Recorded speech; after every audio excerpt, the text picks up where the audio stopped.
DJ, play Jizzetti's music. You say AJ, you want me to hit it off?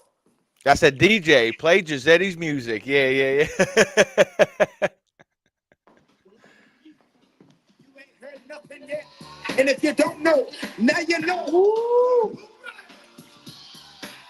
Woo! You better put them hands together. For brother Jizzetti.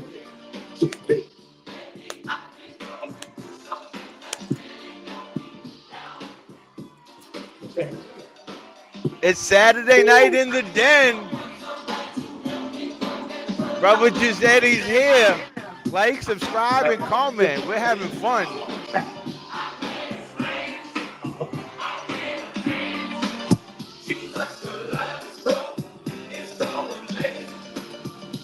It gets me high up to the sky.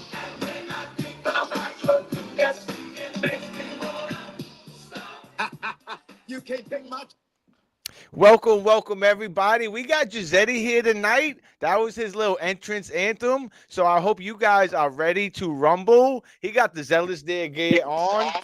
We are here, ready to just hang out on a Saturday, shoot the breeze, fellowship a little bit, and just enjoy our Advent together. So, brother Jizzetti, welcome back to the den. How you been? Doing great, man. How are you? Amazing. David, had a really good day. How about yourself? You did. It was actually a really good day. The only part that I didn't enjoy was that choir that I was telling you about. We actually ended early. Come to find out, it was more of an opera, Jizzetti. I was expecting like a Christmas choir, like Home Alone. I was thinking, you know what I mean? It was straight up opera, and I wasn't ready for it. That was today, or that was the previous ones you were telling me about? Tonight, like I just got home like an hour ago from that. Yeah. Was that the main church that you always go to? It's the one that I've been frequenting more recently. Yeah, they had the Archbishop there, so I did meet the Archbishop. It was a full house, but the music, I was thinking it was going to be some Christmassy, and it was about the Blessed Mother, but it was opera, and I wasn't. I guess I wasn't that cultured, Jizzetti. Come to find out. He'll be right back. Bass Jizzetti will be right back after this message from our sponsor on the Zealous Den. Don't forget your Christmas merch. No, just kidding. I didn't. I'm not too familiar with the opera segment. No, it caught me off guard. I didn't even know. It seemed everyone kind of got caught off guard. They didn't even have the pamphlets or nothing that we could follow along. So it was. I couldn't even understand what they were saying because you probably know, even in some Christmas carols, like the way they sing the vowels and stuff, it doesn't sound like the word, so you couldn't really follow along. Is my audio better? I apologize. No, you've been fine. Yeah, you've been fine. But speaking of music, you wanna touch? Hey, we got a special guest in the chat for you, Jizzetti. He's so close to you, you could probably throw a baseball to his house. You need to come on over, AJ. Go visit a brother. When I come visit Jizzetti, I better see AJ there. I got a lot to learn from AJ. Hey, man. Hopefully you can both share a little bit from each other. AJ got a lot to learn from you, I'm sure, as well. But one thing I wanted to talk about just to get going before, if you had any questions and stuff, Jizzetti, that Christmas music. You care to share how it gets you in the mood for just it's wonderful stuff, isn't it? It's really striking, man. It really sets off December for me. I like it. The more theatrical, the more choir, the better. I like it old traditional. The modern stuff is really good. I like the stuff from the '50s a lot, but that the old church music is really hard to top, man. It puts me in a space that it's really hard to compare to anything, honestly. Like you said, I think you had told me it was more of a hymn than a song or a track, but. I enjoy listening to it by myself personally. I'm really loud, but when I'm by myself, it puts me in a different zone that that I don't get distracted with other people, and it's definitely something I really appreciate, man. It's really, really unique. It's something about the it's like some of them are 200, 500 years old, but they hit your soul like modern music just can't really do. I actually had to Google that word that you use, polyphonic or something. when the two different cadences go together.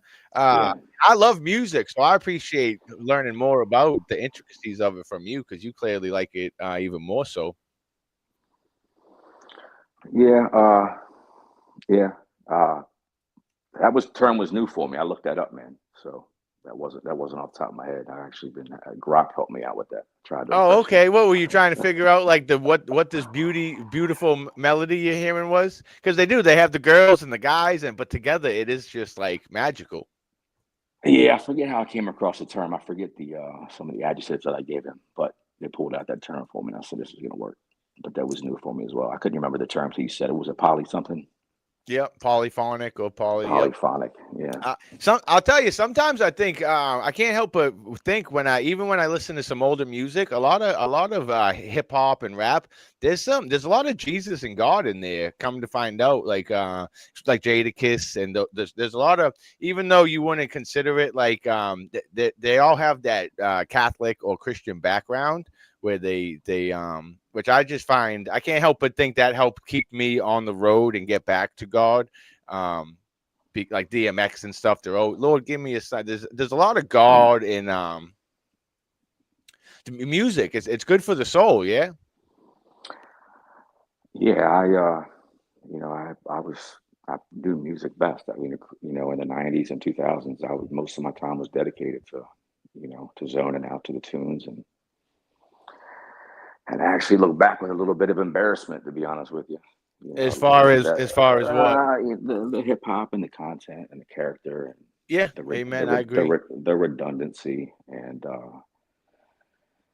I think where my mind could be if so much time wasn't designated to that so long ago. And Yeah. honestly, it's kind of a lack of male role models, helping me set straight and just finding that path eventually myself. But Yeah.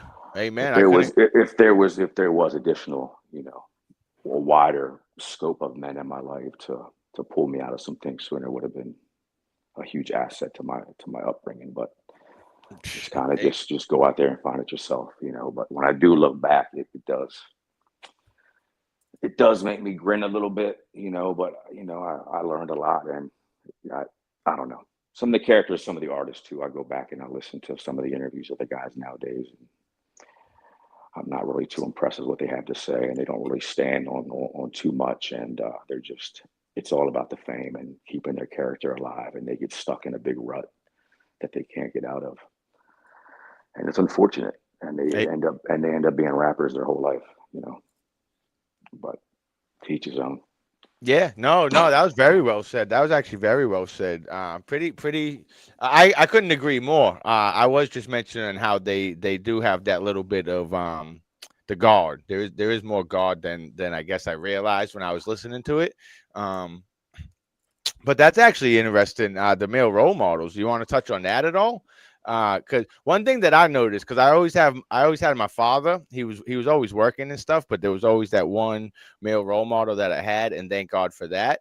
But I often think that that's what kept me away from like out of a grave or in prison, because a lot of guys who go to the street life, as you said, they don't have a male role model, so they do try to impress or with the bigger guys on the block, and they try to and that gets them in trouble. Whereas I always had my father, so I wasn't looking or yearning for that, and I think that kind of kept me from doing some of the stupid or reckless or unbecoming things that some other men who don't have a role model do.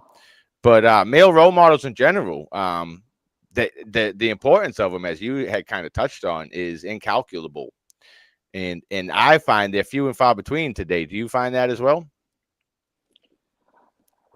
Absolutely, in such a grand form. It's I reflect a lot on it, man. I think it's maybe top two or three issues that we face as a nation collectively, and it certainly holds us back, especially when you compare us to other nations and look at the results that they're putting up. Statistics speak pretty loudly, and we're lacking behind in ways that are unfathomable, especially when you compare it to our past. You know, and Yeah. I think that it really does reflect to a lack of accountability of masculinity. Well, as a zealot who I have a platform and I often talk about manhood and masculinity. You got any advice for me of how I could kind of help because I agree, it's such a dire issue and like one of the most prominent and important. But it's often just kind of discussed as like men need to do better. But I think, as you said, we're in such dire straits with masculinity and men that it should be it's kind of like a 911 in a sense. So how can like we talk to these men and help them become more manly? Because if there's a lack of men to be examples and show, how can we kind of, do you understand? Well, I think, to the men that have decent success and, you know, can look at things that have gotten past survival mode and check to check and have a little bit of savings and, are somewhat, in a position where they, like I said, aren't focused on necessities. Uh, they stay in I mentality, and that's kind of the American culture. Everything is about I. Me, me, And me. it's Yep, like yep. when you're on a low level trying to come up, you're like, I just want to get to this level of sustainment, and then I can get a little bit of peace. But then when you get to that level of sustainment, obviously then you want more, and then you got most of your men nowadays want to be entrepreneurs, so you're focused every day to be as busy as you can be and to capitalize. And then if your business are capitalizing in that way, you don't want to let off. You want to stay on the throttle.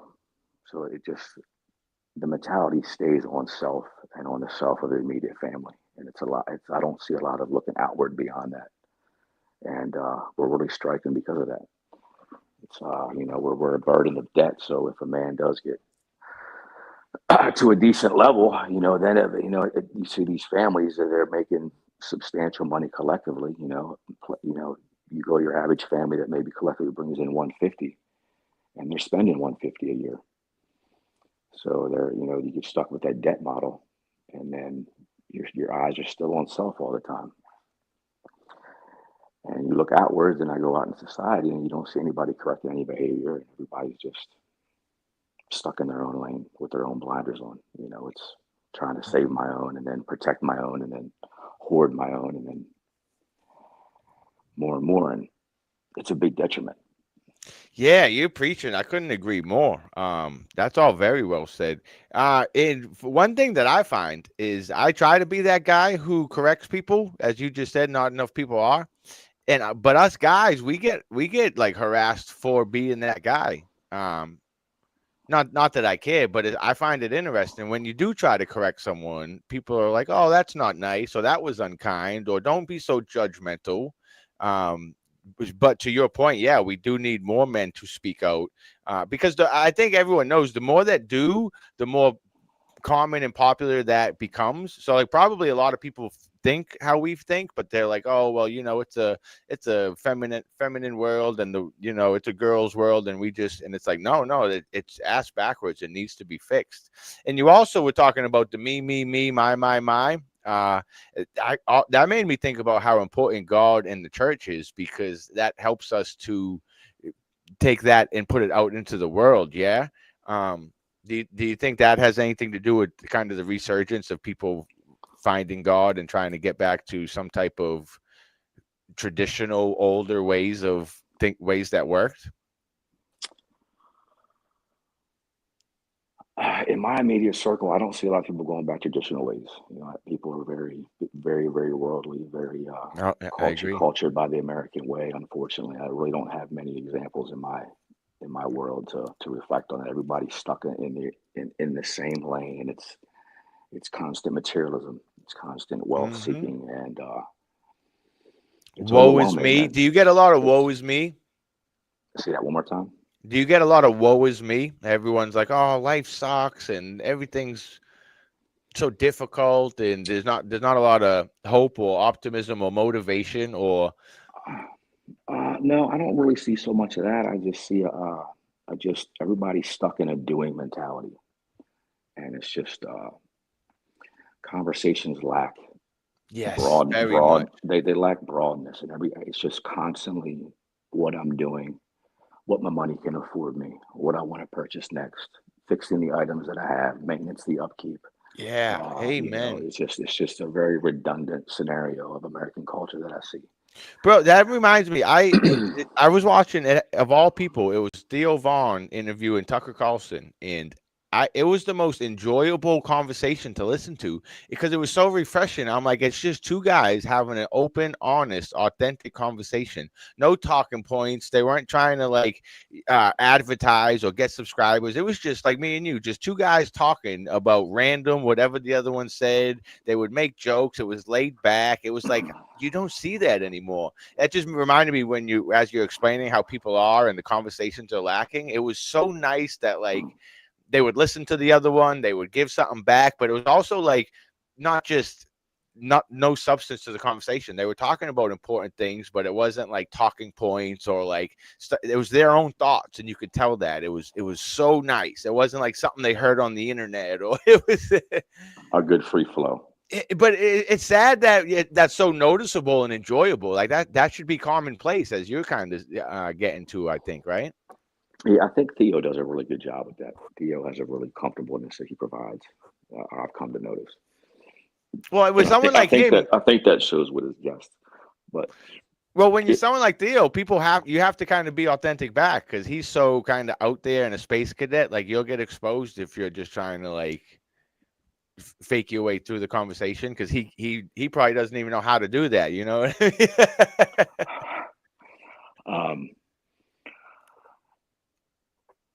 It's the conversation is just always, it's always itinerary based. Yes. Even when it comes to folks that have a lot of children. It's I think that we're way too over medicated on sports. And a lot of the men are very, very, very fixated. And you see my friends that have children. Bread and circus. You talking about the bread and it's circus? just the itinerary after the work day, the school day is all around the children. There's just activity year round. The kids have 3 activities a year, so when one ends, the next one's starting up. That's a good. And it really binds the family unit. It fractures them, and they're intentionally doing it because everybody around them's doing it. And I don't have any children. That's the go along, get along. Yeah, that's the go along, get along. So hear me out, Jizzealot. That's actually one of my not one of my issues, but I saw it at church the other day. We went to the family mass, and after there was a mother who did some event for the family mass because that's where all the families are. It was very feminine, and the women, the mothers and daughters loved it, but the guys really weren't really interested. But I think that's kind of what you were saying in the way that it's. So if I were to get married and have a kid, I would do exactly what you were saying. I'm like, no, I'm not doing that because everyone else does it. I'm not having that stereotypical birthday party with the balloons so you can take the pictures because everyone does it. It's all the same. Everything's copy and cutter. The women all look the same. I don't know if you have that same instance, but like because they get the same haircuts, they get the same makeup, and it's like, where's the individuality? I think that kind of goes to what you're saying. It's like, oh well, Susie, Paul, and Margaret are doing that, so if we don't do that, is keeping up with the Joneses, is that kind of thing. Yeah, and a lack of man control. When I have discussions about my friends with their kids in sports, I'm very, very, very anti-sports. Okay. Immensely so. Are you not athletic, or is it kind of it ruins society? Yeah, very much so. It's disgusting. It's just way too much emphasis. I think being active and playing sports is very essential, but to focus your adult time on it, I think is very silly. I mean, what's the average age of the NFL player? 23, 24 years old. Yeah. To see a man, to see a grown adult, knowing more statistics about these men than they do people that wearing another man's name on their back. Yep. Sure. Right. Exactly. Precisely. And just knowing more about those men than the people that run your community. Yes. That's a good point. Or the origins of your neighborhood, or the origins of your state, or really anything. But that kind of reminds me of the music because I put a lot of time into sport. I played multiple sports. I loved all sports, growth, Red Sox, all that. I still do just that. I still have a love for them just from my history, but I barely watch or know any of the peoples or the stats anymore. But as you were saying, when I was like 17, I could tell you all the college kids coming up, where they should be drafted, what high school they in. And as you're saying, I didn't know nothing about God. I wasn't reading anything of actual substance. Not even God. It could have been philosophy or literature or something, but like something that would like grow my soul. It was like it was music, it was sports, it was girls, it was, as you were saying, all just kind of fleeting nonsense at the end of the day. But It's not the sports that's the problem. It's the consumption of the sports. yes, Sports are very important. I think it's good to be athletic and it's good to be competitive. yes. It's just everything needs balance, and everything needs to be weighed out. But as I was saying, when I talk to my friends that they have multiple children, and these children play multiple sports, so they're not home together having dinner. They're always eating out on the run. They're not having healthy stuff. It's lacking Mm-hmm. conversation. The kids aren't at the dinner table together. They're not learning from each other. And the first thing you get is a line of defense, and they just want to highlight the positive of sports. The camaraderie and with the children, Johnny was a captain last year, but and what Giuseppe, their son, was a captain. He's good. and it's the idea that to think that I'm knocking that just shows the lack of depth of their understanding, because I'm not knocking anything that the sports gain. I'm just comparing it to a broader sense of what they're missing. Yeah. It's like if a child isn't getting, I don't know, you tell me. I didn't have a father, so 4 or 5 hours directly with the parent. How could you even entertain going to a sport? If the child isn't primarily learning from his father and there's not a drive there, because I would think that the child would rather be with his father if there's been a proper bridge built. Yep. So to hinder that, then to go to sports 3-4 nights a week, and then events, and then traveling on the weekends, and what I see is a drastic lack of bond with my friends and their children. I don't see the time at the park, or taking apart a toaster, or Yeah. Yep. explaining the sky, or if the child is a little bit older, explaining the Constitution and the rights of man. Mm-hmm. But they know how to, the details of a ball field. Yeah. Yeah. And That's I find it very unfortunate, and it comes down to what I was saying about the lack of accountability and masculinity. When I say this to my friends, some of them, it's like I'm crossing the line. You know well. You're that not that crazy. You're not. they, but I buck back on them, because I think that we Amen. lose as a whole because of that, and they can't see that, because really primarily nobody's brought it to their attention. And I was the same way with a lot of things until something was put on my lap. I just wasn't aware. you know so Yeah. Well. when something is put on your lap, you like to share it, especially when it's for the Amen. best. I'm not judging. I'm trying to help. Yeah. And I know what I lacked, when I see my friends' sons, that their primary driver of their free time is sport, and not bonding with their father and learning from their father or their uncles, or older cousins. I think it's a grave, grave issue. And then you just have a like-minded group of youth that all they know is sports, Yeah. Yeah. That's and that, actually. that and that's what I see a lot of. Yeah, I see it a lot too. And I see a lot of girls.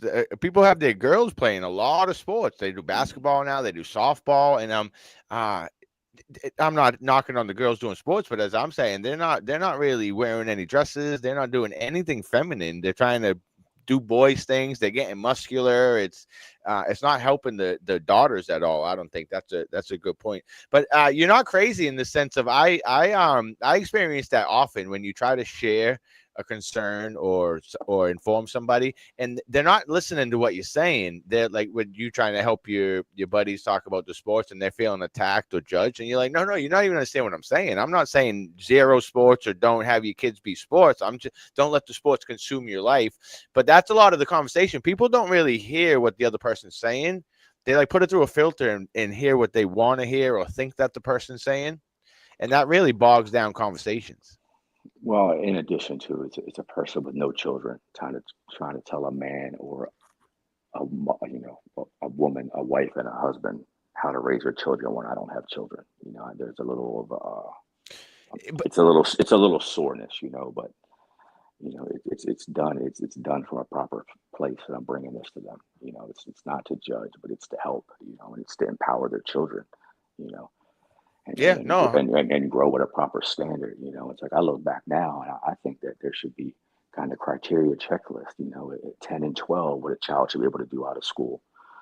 14, 15, what a child should be able to do out of school. And then even younger, the 6 and 7. And if you watch old content, because a lot of the older generations are gone now.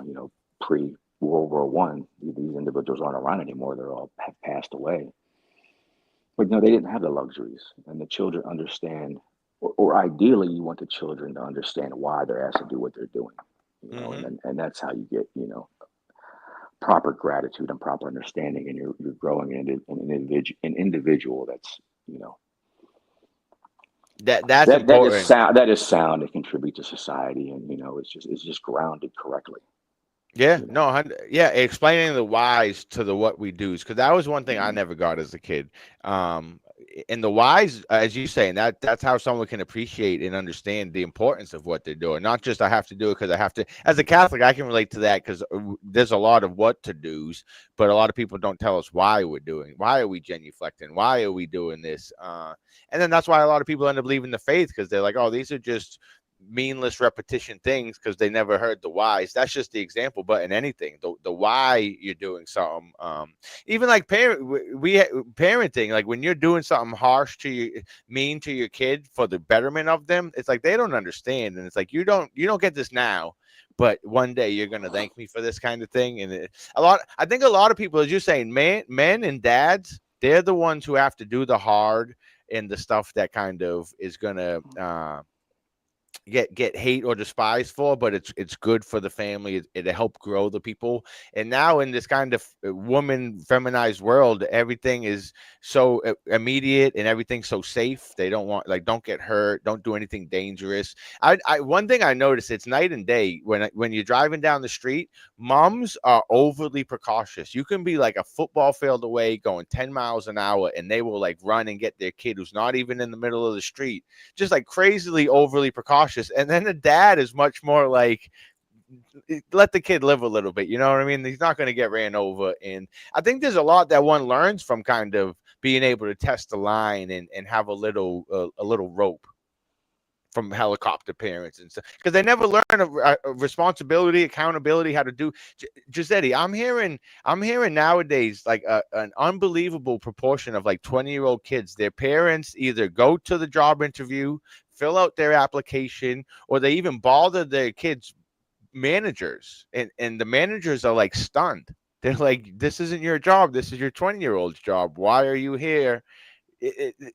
That blows me. When I heard that, I thought it was a joke. Like, surely parents aren't. And my brother did it for my nephew, so it's not just the world. It's like, as you're saying, it's our friends, it's our family, it's our neighbors that are all materialistic, got their head in their phones, and don't understand the value of a dollar. And I mean that like the value of life. Like, what are we doing here? What are the actual important things?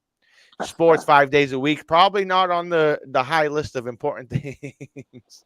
I think that a lot of people don't know what to compare it to, because it's a lot of all that you see. Like even if you just go back to at least maybe the early '80s. The country was still culture. The South was the South, and the East was the East, and the West was the West, and you had this Midwest, and they all had their Bro, I'm like the last with the Boston the accent. I'm people. like one of, there's only five of us left. No, I'm just kidding. But no, But exactly. now Yeah. nowadays, we're just one mixed up. We're just one uni society. It's just one culture. There is no South anymore. You know, Yeah. it's just Th- it's all the same. So a lot of people don't really know to compare to anything else to what they see. They're stuck in the moment. They're stuck on the grind. And then it's just a one track mind, and that's what I see the most. And as you were saying about the children learning morals and principles and stuff. I should address that, because I was talking physically what these children should be learning with their father instead of going to sports. But that's right. There is the virtues that they're missing too. And when a kid gets out of school and it's sports all day, that's when you're supposed to be utilizing that time as well. So that time is spent with the parents together teaching their children this. But it's it's a rat race of running around entertaining the children, and you see that all these sports, it all comes at a cost. And I don't know if you asked your friends what it costs now to put your child in ballet or dance or put your kid in baseball. It's really pricey, you Well, know. yeah, it's So they're like they're paying a great deal to divide their family. It would be yeah, one thing. yeah, It would yeah, be one yeah. thing if it was free, but it's not even cheap. It's pretty darn No. pricey. So And if it's fun. and if the kids are good and they're traveling, then the price is even Yep. is much further increased. And then Yeah. you put the traveling expense on the family when the baseball games and the recitals are Yeah. 90, 100 miles down the road. It's really taxing. And then on top of that, Dave, I don't mean to cut you off, but No, you're fine. it cuts off the mother and the father staying in their role of continued learning and growth. Now they've sacrificed and stifled their individuality for their kids to go play ball. You know, like the father needs time to himself to find his peace to grow and to be around advantageous men that can fix his virtues and help him with his empowerment session. But if Yeah. the man gets all work and he's running around addressing the children's games that they're playing, I find it to be a net loss across the board, you know. Yeah, I could. And I think it's very sad, man. And I see so much of it. It's just sports gone wild, you know. But meanwhile, when you try to bring up a topic that's not something tangible, or not something you can actually hold, there's not much to contribute, you Yeah, know. yeah. The critical thinking has gone in the tank. I think that's what it is. People, because that would take time and effort to actually think about things instead of you can just pick up a phone or play a game or do something that mind watch a movie. That's what everyone's so lazy these days. Instead of using the human brain is one of the most like best gifts that we have. It's what separates us from the animals. The if you use it like we don't even barely use any of our brain, but it's just sitting here going to waste. A lot of people turning into mush with the drugs, people doing drugs, alcohol, just binge watching sports or stupid TV shows. It is that these are actually great points, and thanks for bringing All them right. up, Gisette. So what does that tie into? It ties into a lack of masculinity, of not having an older peer to smack you out of those bad Yes. behaviors. You know, those unfruitful behaviors. You Yes, know, and my so father would have picked me up by my ear if I was just lounging for too long because you can't do that as a man. Amen. But there's not enough men telling other men, like, hey, get off the couch. Stop. Hey, enough pool time for today. Yeah, whatever it is. Yeah. it's bad, man. It's really striking, and you really have to step away from it. A lot of my friends don't see it. I've really, I've changed my schedule quite a bit a long time ago, so I have a lot. I have a substantial amount of free time, and I spend almost all of that by myself. Well, I've So been looking for a co-host. If you don't mind coming on the internet, or you could even just call me to shoot the breeze. Because as you said, it's always nice to talk with someone who has substance and puts effort into their thoughts and isn't just like a surface level thinker or converser because they're far too far. I seem to come across the same problems as you do. It's very few that anyone with any substance or more or is morally. Some people you can't even really want to listen to the advice, Eddie, because you see how they live their life, and you're like, I wouldn't want to. It seems what they prioritize is opposite is away from what we prioritize. So much so you can't even have a conversation because you try to inform them and they're like, "What are you crazy? Why?" It's so normal to them and it's so backwards to us that like trying to bridge that gap is can be difficult because they can be so lost in the sauce of modern society. As you said, everyone's doing it. It's so normal. You're the weird one for thinking that we're weird for doing all of this stuff. That if you stop for 10 minutes to think about it, they'll get to the result that you get. You're like, that seems like a net benefit, a net loss. So why am I spending all this time, money, and energy for a net loss? That seems silly. yeah, it's But trying to get that across to them is like it's like yeah. quite.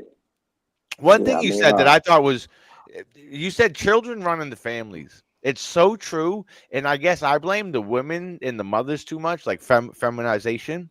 But that it's also the fathers not taking control of their families or their lives because that's such a true. Children run in the families. When did that happen? because it's so bad for society. My father was the dad of the household, so we did sports and stuff, but as you said, it was he made the decisions. He wasn't running around for our schedule. We worked around the dad's schedule. So when did that change? That's super interesting. It is. It's You kids know, everything, kids everything. yeah, And they I need would. chaperones and and it's everything catered to the kids instead of the kids learning to be adults. That's super interesting. Yeah. Probably like the dawn of of technology really coming into the home. When these kids started to have electronics. The electronics started raising the kids, and then you have this disorder, and then the technology becomes a way to pacify the children. So it becomes a way of parenting for the parents. And that's a double-edged sword because now these kids are getting hooked on the wrong stuff, and it's They're like a not hooked dig- on phonics anymore. it's They're like a not hooked dig- on it's like a yeah, it's like a digital form of sugar. You know, No, literally, yo. and they act out when they're not getting it. It's almost more like a junkie looking for dope. It's you see them just throwing a fit, and when you see the ones that throw a fit in public, you're just like, holy shit! Like if you're doing this in public, what do you do at home? You know, Yeah, yeah. I and see that same stuff. and and then that kid was raised that way, so that when he has children, that's what he knows. And then the cycle just only gets worse, and that's what you see, a slow drip of a bad, degradation of society. That the pendulum is swinging in one way, and in my opinion, it's has a lot of momentum. I don't think that pendulum has even started to slow down, much less start swinging back in the other direction. No, I'm with you. I don't I don't know if I see it happening, man. No, I'm with you. It's swung so far in one direction, and men are so preoccupied, you know, with either sex or money or what their money can afford them. And once they get money, it's like it's the tears of I just want to get some money, and then when I have money, you realize that isn't money. Yeah, yep, yep, yep, yep. And then I want higher tiers of money, and then a lot of the men, before you know it, they're spending all that they're making. So now they have to go to work. You have a man that's finally in a good position You that's said that. making that makes six figures, whatever, 200, 250, whatever. And now he's spending that much money. So now this man makes all this money, and he has to go to work. It's the saddest thing, Bro, but you you see a said it lot of that. earlier. You said it earlier, and it's so true. People, they're like, "Oh, if I could make a little bit more, then I'd be comfortable." And when you make a little bit more, you spend a little bit more. It's literally like human nature. So as you're saying, you're living comfortably on 200,000, and then it's like you end up at 600,000, and you're still barely making ends meet. It's like how? How did you manage that? Yeah, and you see it a lot with people that are business owners. You see, you have a goals in business, and you hit this annual revenue that you're seeking, and then you're awesome at it, man. I hit this threshold that I've been aiming for. So it's like, do I want I to bet I can do better. Yeah, do yeah, I yeah, want to fall back now, or do I want to strike while the iron's hot? So that yeah, yeah. so then you stay on the pressure, and then to really succeed, for a man to really succeed is what a man does with his free time, because every man's got to put in his 40, 50 hours. But really, what makes the difference is how those extracurricular hours get activated, and how those are allocated.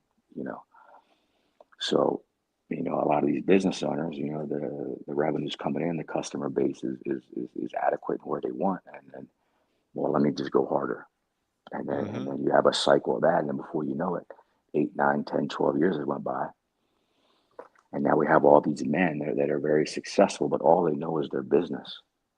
You try to get the man off of anything that has to do with money, and he's like lost in the sauce, you know. Yeah, yeah, yeah, yeah.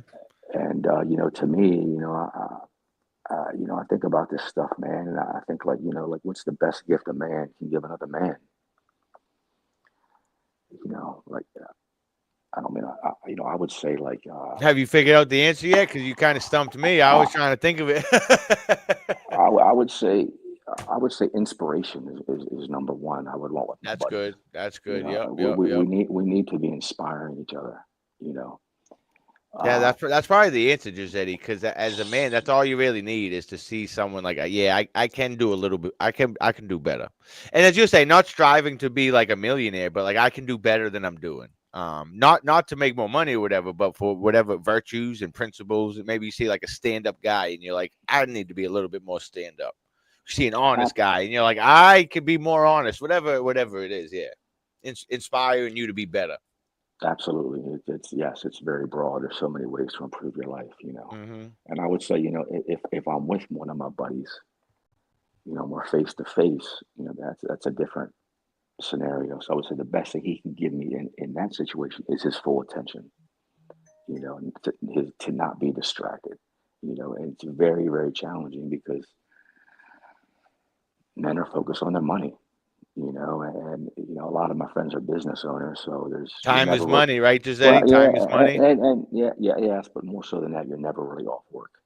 Yeah, right. There's Because you could be making there's money. You well, there's could... always something to address. If you have a brick and mortar, Yep. you have employees and you have ordering, and the place can be cleaner, and there's always an endless to do Yep. list. Yep. Yep. So these men, everything is from a young age. These boys, we all inspire as first world Americans to make money, man, and to have your own business. And just the culture teaches you to want to be your own boss.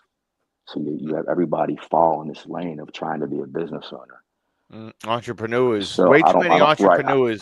I don't want to sidebar, but 90% of businesses fail in the first 5 years. Yep. So Yep. 90% of these men are going to fail, but to the ones that do succeed, it's really hard to pull them away from that. Once you get on that path, their mind is just fully on business mode all day long. It's like a drug. Yeah. Right, and you see it in the children, how they're losing the attention. The dad's busy. Dad's capitalizing. Dad can only make it to the game. Dad isn't the ideal dad that we want dads to be. So there's a lot of hiccups. So as far as like society goes, you have the men that aren't adequate, the men that can't hold their own, and they're obviously irresponsible and not men that we want to guide the youth. And then you have the men that are very successful, and then they're almost too successful because their mind's too on the business mentality. So we really have these two polarized sides, and I think our cities reflect that. I see a lot of problems with that. And that type of conversation is really nowhere to be found. Talking about the ills of that. Yeah, it's almost like if nobody talks about it, it So doesn't exist. I don't think a lot of people even know to talk about it. There's too much business going on. There's too much entertainment to be had. There's too many options. That's a good point. Yeah. There's just so much stuff to fill your time with. It can be filled with very positive stuff because the internet can be a wonderful thing. It's just how you use it. Well, and then speaking as you kind of talking about the lack of just substantive thinking in people. So it's even like say someone like a group of us, me, you, and like 8 other people. We're like, oh, there's a gathering, like a men's night, right? So you take time off, you make it out of your schedule, you go to this men's night, and then maybe like say me and you are the only 2 like reasonable, rational, level-headed guys, and the other ones need to learn how to be men. They're kind of lost in the sauce, which is great. They need help too. But as you say, sometimes when you put your best foot forward out, like I've tried, I do, but sometimes you're left wanting more because you're like, I'm out here, but where are the other ones? Kind of like you. It's like I feel like I'm the only reasonable, rational, logical, accountable guy in like the vicinity, as you're saying, around your area. You're lonely, and there's not many people that can kind of sharpen your iron. And that's kind of the problem that I find. It's like I think that ties into men that don't have a wide variety of interests. I think that you're talking about not men. I think you're saying men, lack of carrying conversation properly, and maybe you get bored with the situation and where the proper men's groups that you're looking for. Yeah. I think those men groups don't. There aren't enough of them. They're not accessible because there's not enough men that really have interest outside of their pockets. And what their pockets and what their pockets can afford them. You know what? That's an interesting take because I'm not into money. Like you need it obviously to survive, but I'm very much the opposite of like a money miser. So I don't really think of money like that. So that kind of escapes my purview. But I think you're spot on. I've never thought about it. I think of like why I think of all the reasons why, but I never thought of that. And maybe like if that's all most guys are interested in, and I'm not very interested in it, then that's kind of stopping the conversation. Yeah, that's Yeah. super interesting. Yeah. And you look how early, the society, is just No, so, Dad it's Baby's just making so, fun of me because I'm oblivious to greedy people. um, He's like, that's so obvious. You guys picked that up, and I'm just like, what's wrong with these fools? It's like, oh, they're greedy, money hungry. Yeah. so I mean, even the females now are Boss boss. babes. Yeah, yeah, yeah. It's so beyond the men now that it's become it's like I said, we don't have cultures anymore. Like, you don't really see much of a difference from Arizona to Baltimore. No, no, People, you yeah. people have the same beliefs. They On a dress large the scale, in same. my They look, opinion. yeah. And Styles used to be different in different cities. Everything, the language, the styles, the likes. Yeah, that's actually interesting. But now everywhere is and they just the same cosmopolitan. Everywhere has a TGIF, a Denny's, a gas station, a Holiday Inn, and it's like, well, you even notice that they even seek the same thing. That's when it really gets weird. Is that that boss mentality has kind of taken over. Maybe it's all first world countries. I don't know. I think that the United States well, that's so it Giuseppe. That's has the worst conduct of any first world nation for sure. so luckily in my career, like I worked in the hospitality industry. I worked in a lot of kitchens. So there's a lot of third world immigrants, Spanish people and stuff. So I actually relate with them a lot more. They're a lot more religious. They're a lot more family oriented. They're a lot more down to earth. I They completely all are agree. about their money. They work their asses off and they make their money. But that's kind of so they can relax and live with their family. They have different priorities. So I kind of was always talking and conversing with them. So is even though I'm American and white, I'm very out of touch with the modern American. It's probably similar to you. You see the problems with it, and you just don't mesh with it. But now that you're mentioning all this, yeah. So because they're not first world countries, so there's something about first world problems like you literally don't have enough to worry about, so you're worried about making more money as opposed to putting food on the table or making sure you have heat or kind of the more basics or fundamentals of your life. You're like, oh, I can have more luxuries. I got so many luxuries. What can I do? Get more luxury. Yeah, the Spanish, I think, are definitely the most family oriented of the folks here in the nation. I They're do my think kind that of people. I do think that there is really an emphasis on making the money, but there's less of an emphasis on spending the money.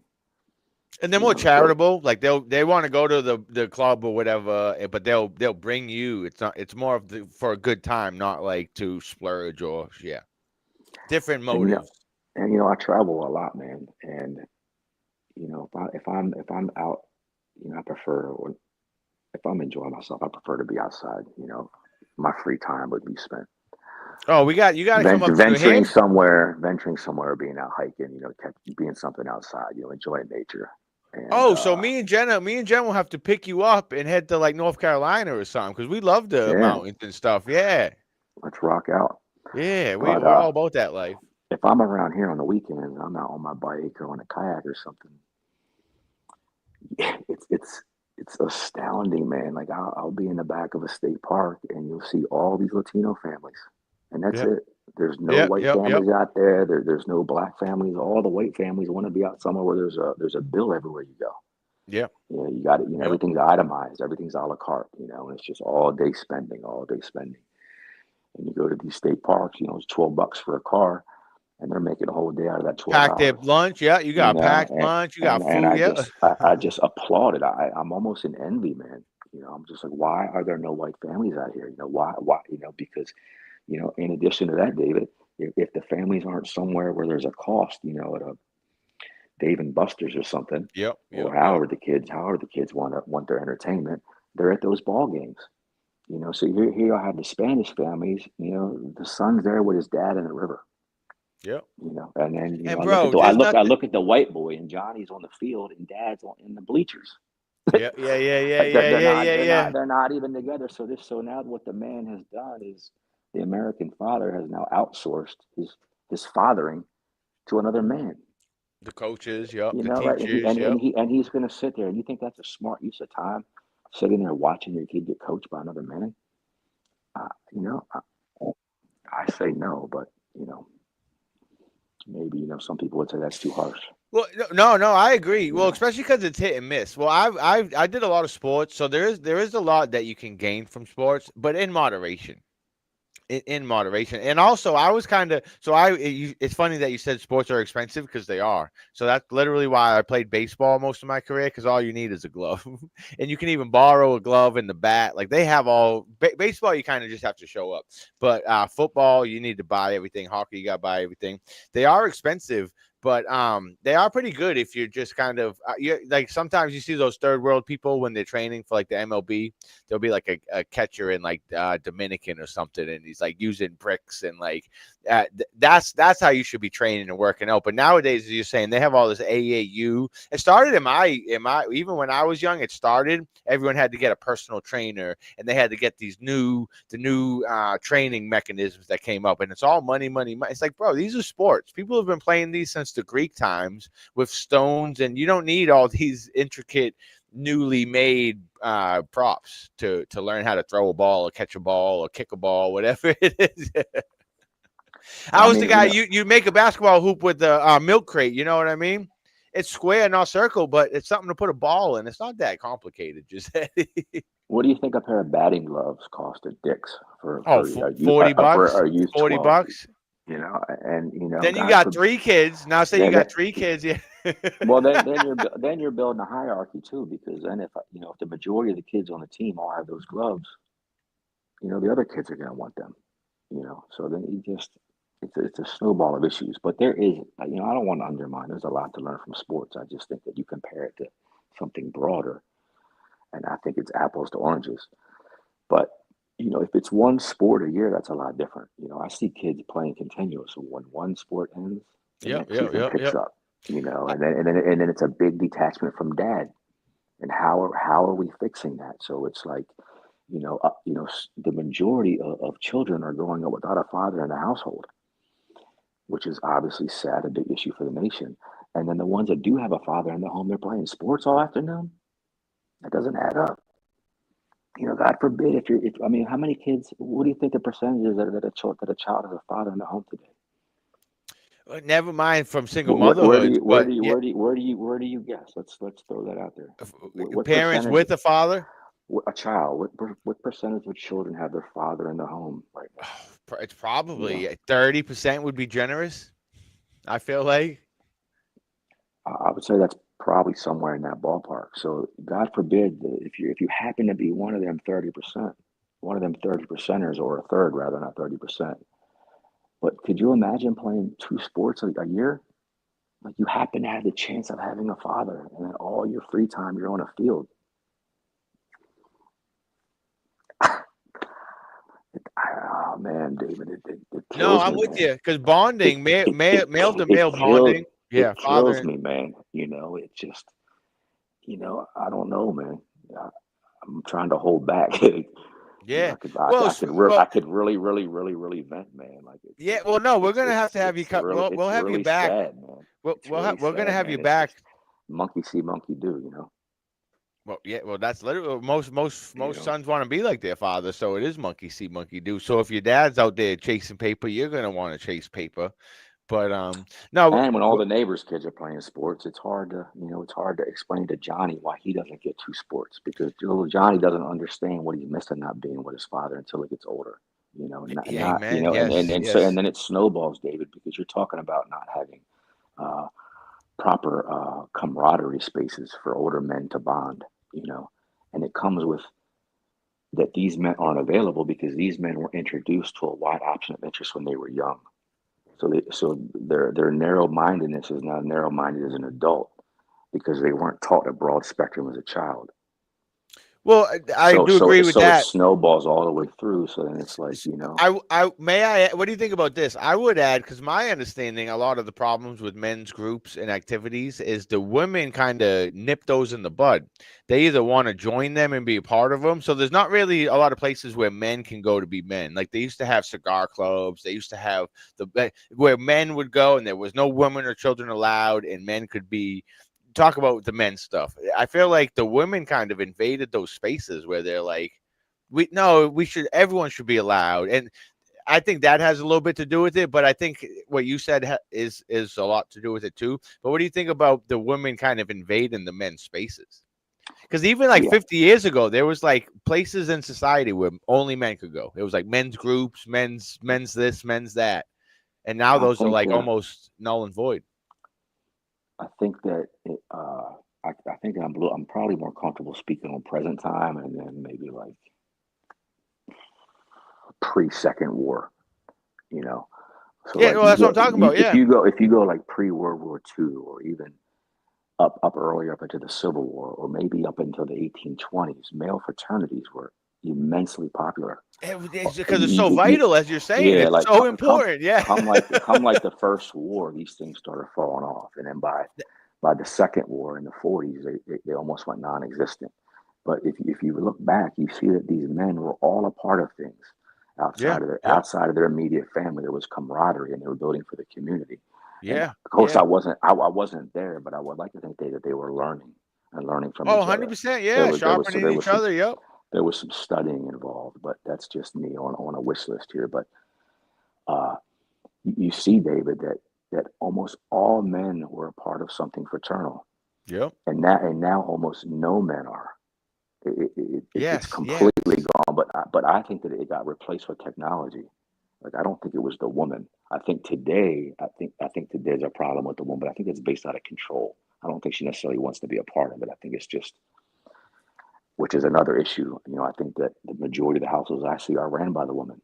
The Yeah. woman makes the Oh, that's for decisions. sure. That's The for sure. itinerary is ran through her. I got in trouble with She my makes a lot buddy of the decisions. You Giuseppe. I know, told my so buddy that, and we kind of he's not too happy with me. I lived with the guy for 10 years. Real, he's like my brother, and it kind of dawned on me just because how me and his relationships have changed since he's got married. All his friends were joking about it, but I'm like, hey, just so you know, I think like your wife's kind of running your relationship, and you should kind of. I said who makes the decisions in your house? He said we both do. I said, oh, you're a feminist. Because if the man's not making the decision, then the woman is. They're not both.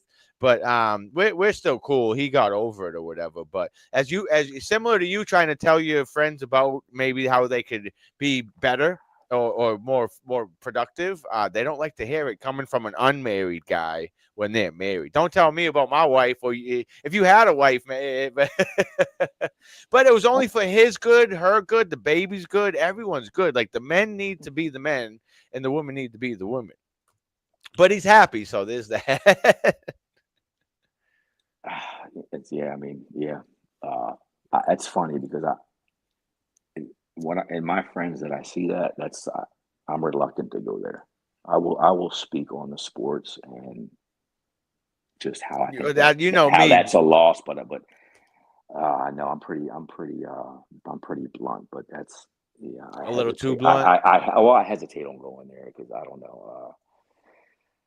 No, It's tough, man. I appreciate that because I It's probably really did go a little too far. no. I I'm mean, known I to go don't too know. far. I mean, I mean, not necessarily. I mean, if I, you know, if I would probably be more comfortable if I knew the wife really well. You know, like if maybe if I knew them both before they got married, think I'd be comfortable saying that. It would make me more at ease to speak on that.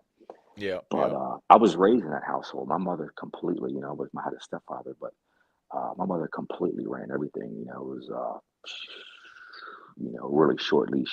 You Well, you know, didn't have the father though, so my real father, no, my stepfather, just like I said, it was just he was on a short leash. She determined everything. All his free time was she wanted to determine how his free time went. You know, it was catering to her. You know, and it's unfortunate he cowered to that. You know, and they eventually got divorced, and he's found himself in a very similar situation. You know, where he caters to her, and I, he had one daughter with my mother, and my little sister loses out because of it. It's a lack of leadership. Yeah. Sorry to hear that. And it's reality. You know, and I speak on it amongst my family. Almost they they would say too much. I think I pushed them away drastically from speaking on the internal conflicts that we have and the lack of accountability.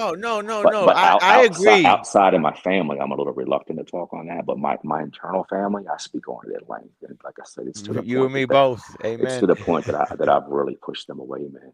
And But I don't think there's it nothing you doesn't can do because it doesn't Giuseppe, change. you either accept it, you accept the shittiness, or you say something and you push them away. But that's a lose lose because I'm in the same boat. But what else can you do when people are don't know these things or they're not living a way that's in the best way for them, for the family, and for society? So I'm in the same way. I push my family away because I tell them about themselves, like my brothers and but and I also try because I try to help them. I'm like, y'all make life so difficult, and then you complain about it. But you guys cause your own problems with how you live your life causes these problems that you then complain about. And I'm like, I could nip those in the bud so you don't even have the problem. So then you're not complaining, and life's just all gravy, baby. But they don't want to hear that. Yeah, they. Accountability becomes an issue, Yeah, right? You yeah. know, and then obviously people can see the bad vices. We can a lot of that stuff can be trimmed, but when you're dealing with things like control and selfishness, in family dynamics, that's a separate issue. And I think that is why you see that is what I see in my anecdotal world. And I will say that because I don't want to speak for everything, but Hmm. the women that I see controlling the household is out of control. It's a control scenario, and usually that control is stemmed from selfishness, you know, and that's a beast, man. And a lot of these women have that's all they know. They've ran all their relationships like that. Yeah, yeah. So, it becomes a really it becomes a lengthy conversation on why that is and how the family's losing because of it. You're stifling the man, and you're restricting him, and you're demasculating him, Yeah. and then issues arise from that are very separate and very severe. You know, very dire in a lot of ways. And I don't want to be cliche, but then before you know it, the son's in jail and the girl's on the pole.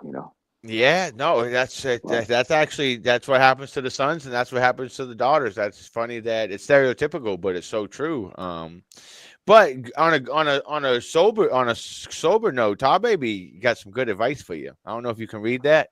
mm, that Don't is good harden advice. your heart, brother Giuseppe. But Appreciate that. one thing that I'm thinking, he appreciates that, Todd Bizzle, is Lena Bobina says, well, I think we don't have to be abrasive. So what's your thoughts on that, Giuseppe? Because here's where I struggle. I agree with everything you've been saying tonight. And I think it's a main problem, accountability, men not knowing how to be men, I agree. The question is, how do we course correct it, or what can we do? Because you seem at a loss for answers. I have been, and then I try. I'm like Cat Williams. I try and shit don't work. Switch it up. Try and shit, switch it up. So I try the frank, abrasive, upfront, accountable way. But then there's people like Lena and a lot AJ. They don't think we could have to be abrasive and stuff. So what's your thoughts on like how can it's so topsy turvy and out of whack? How can we fix it other than just confronting it head on? Do you have any ideas on like if we should be abrasive or when we should I like think I how? think I think I think it starts with the youth. I mean, you have to, I think it really does take a village to raise a child. And you have a lot of these children are raised in a one parent household and lacking without the father. I'm almost to the point now. When I was coming up into my 30s, I thought that when families got divorced, that it was in the best interest of the child to go with the mother. I thought that way for the I did too. I did I too. I I think felt they that way for the majority of my life, and I did too. I don't feel that way anymore. I don't You know, either. they I they don't either. but the problem is that it's based on where we are in our current background of our setting, i.e., Hmm. reality. I'm Hmm. not saying that that's way it is across the board. It's just the way that it is now due to the programming that the people are getting. You know, Yeah, I don't think it's generalized that they should be with the man. I just think that based on where we are as a whole, where we are currently, because this nation is not where it was in 1860s. The values and the fundamentals are not the same. well, even it's kind of common. This God-centered and God-feared country. Well, And that's the biggest, damn near the biggest issue. What you just said about the I agreed. I always thought kids should be with their mothers, and now I completely changed my view. Um, Shoot, I forgot what I was going to say with that. That was a really good point. Oh, because it almost seems like common sense if you think about it for 2 seconds. Who's stronger, men or women? Men. Who can take on more kind of suffering and challenges? Men. So like it's difficult to raise enough. It's difficult as it is to raise a kid with two parents. Now take away one of those parents, it's going to be double difficult. Who's better to persevere through that? It would be the men. So even if you just think about it for 2 seconds, it makes sense. But I think the heartstrings, and even as like everyone loves their mother at the end of the day, it's always like your father's going to be strict and stern, and then you're going to run to your mother and she's like, hey, it's okay, baby. So you're like, oh, the kids need the love and affection of their mother. They should be with the mother. But love and affection is great, but you also need to learn and be accountable and how to live in the world, and that's what the guy's going to teach you. Yeah, I think that, like I said, it's based off the background of where we are currently. We don't have the luxury of saying overall what's best generally for human beings. It's based on societal parameters and where we are. And where we are now. I think that the concept of being strict is the most important. And men are gonna be more strict than women. And I think that if you boil it down to one dynamic, I think that holds the most precedence. I don't think there's anything more than being strict on the child with where we are, man. It's look at the So conduct is not good, bro, at all. I mean, anecdotally, I that's a fact because I was raised. My dad was super strict. My mom was super lenient and loving, and we hated it. We hated my that's right. dad as children, right? We were like, "This is all a waste. Why are you teaching me these things? This is a waste of time. I could be out having fun, and you're over here teaching me these like life lessons that I'm gonna learn eventually." And I often joke biblically. I'm like, that man was storing up riches in heaven. He was taking slings and arrows at the moment, like, you're a bad dad. I hate you. Why would you make me do this? And now that I'm a grown man, it's like I'm thanking the Lord that he did all that. You know what I mean? But that's what men will do. Absolutely. They will take the slings and you're gonna hate me now, but this is the best thing for you. Whereas a lot of women don't want to take those slings and they just, oh, that's okay, baby. You don't have to do that thing. You can. But yeah, so that's 100% true. So it seems like your answer is to be strict and stern because we're so far in the shit that's really all we can do right now is Well, get our act together. like the kids are running the household in a lot of ways, or the Yes, woman, or the women's running the shot. And yes, we need more strictness. I mean, what the way I see the children dressing, the way I see their conduct in public. I mean, here in Maryland, they got rid of homework many years ago for kids for the children in school. they don't do homework. There is no homework. What the? They have banned it in like I want to say damn near like 10 or 12 counties. Wow, They say that the kids are they're too stressed out at school. stressed They, out. they do enough work at school where they don't need additional pressure at home. So when you have a lack of strictness in school, there's no central figure of faith, and a lot of the fathers are distracted, for a plethora of different reasons. The distractions are through the roof. So kind of lost my train of thought. You're talking about stress, homework stressing the kids out. They took away Yeah. homework. That's what I was saying. It's not. It's there's the strictness is gone from the school. So when the school has removed it, and there's no church, and then the mother's running the household, it's like you said, it's a little bit. It's not as strict as it could be if the man was running the household.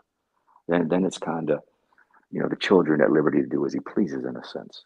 And we were all children. We know how they operate. You know, if you give them an inch, they'll take a mile. And Yep. Yep. what children do best is manipulate to get their way. Yep. You know, especially in current times. So Yeah, that's there's leniency more than just in the household. You know, and there's a lack of accountability for men in the world. So of course there's not going to be accountability with the children with each other. So yeah. you I've know, heard. I hear teachers quitting left and right because they're like, I can't even do my job. I can't tell these kids anything. They just tell their parents, and then the parents come and yell at me, and that blows my mind because it was the opposite. I didn't want to act a fool in school because if my father ever heard, it was the end of me. You know what I mean? It's like, what do you mean the parents are helping the kids, not the teachers?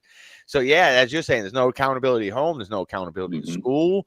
The hmm parents are helping them get a job. So there's really no like you have to show up on time. You have to do the job, or you're gonna be fired. It's like everything's like cheat mode. Like it's a video game, and everyone's on easy mode.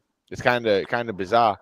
Yeah, and you compare the entitlement, you know, to a turn of the century child to today. You know, I mean, it's you know, I would love to do a conversation on that. You know, you just look at the entitlement of children of current day to the last century. You know, Oh, we should do it. I'm you gonna know, I book mean, that because it's astounding. I mean, who better to do it than two fatherless guys, Giuseppe? Who I, better to talk? Yeah, let's do it, bro. damn, I love Let's that. do- Man. the Damn, I love entitlement of that. children. I love that. We're gonna tell these parents. We're gonna tell them about themselves. You know, you go back a turn of the century. The child had to make his ice cream. You know, now he goes in the store and just gets it, and we're just talking about ice cream. You know, I mean, like, Oh, I used to have to earn an I allowance to mean, go just to think, you go know, hope right? I can I mean, get. how many pair of shoes did the average, 9-year-old have? You know, in 1900. I mean, have you ever seen the closets that the size of the closets in the homes of the turn of the century? You know, I haven't, but they're small coat closets in these oh, the bedrooms. babies got Jordans now. They can't even walk, but they got Jordans, Giuseppe. You know, that's priority. That's the American way, man. You know, That's a shit. we That, are so awesome. You know, check us out. You know, yeah, look at my baby, Jordan geared out. it just shows the priorities, man. You know, it's a sickness, man. You know, it's a real sickness, Yeah. So I and it's real, but it's there's a what you're Haitian guy. comparing it to. It goes to show exactly what he's saying because there's a Haitian guy I work with, and I saw his sneakers. Excuse me, his sneakers the other day. So I was like, "Oh, those are really nice. Where'd you get those?" And he was like, "Online." And I said, "What were they like? $80?" He goes, "They were $40." I was like, "Shut up!" They were some knockoff brand from like Haiti or something, but they were pretty much Nikes with a knockoff type name on it. And I'm like, "Bro, I'd pay $50 for those. Like they're the same as Nikes, just without the Trek logo." And he's laughing because he's like, "Oh, you know?" I'm like, "I'm not your stereotypical American going to pay $40 for the logo." You know, I wouldn't. They're called Airs. It's Nike. It's Nike Air without the Nike. That's the one you're talking about, right? They're called Air, AIR. So you look at them and you think they're Nike Airs. But I wouldn't be surprised, David, if those shoes are made in the Nike factory. You know, Bro, that's what I'm saying. The I think that logo. a lot, People pay for the yeah. logo. They hmm do. I think that all those knockoffs though are made by the main Yeah. manufacturers. Like Yep. Yep. they have both markets consolidated. You There know, was just they're not losing out of the knockoffs. You know, there about a year ago there was something with the purses. There was some female thing. Something happened in politics Mm. and all the Chinese it was the the Chinese tariffs that manufacturers are like, bro, your Gucci bags are the same as the knockoffs, and all the girls who are buying the knockoffs. So like, we've been telling you this for years. You're paying for the logo, but as you're saying, that's the stupidity of the first class world.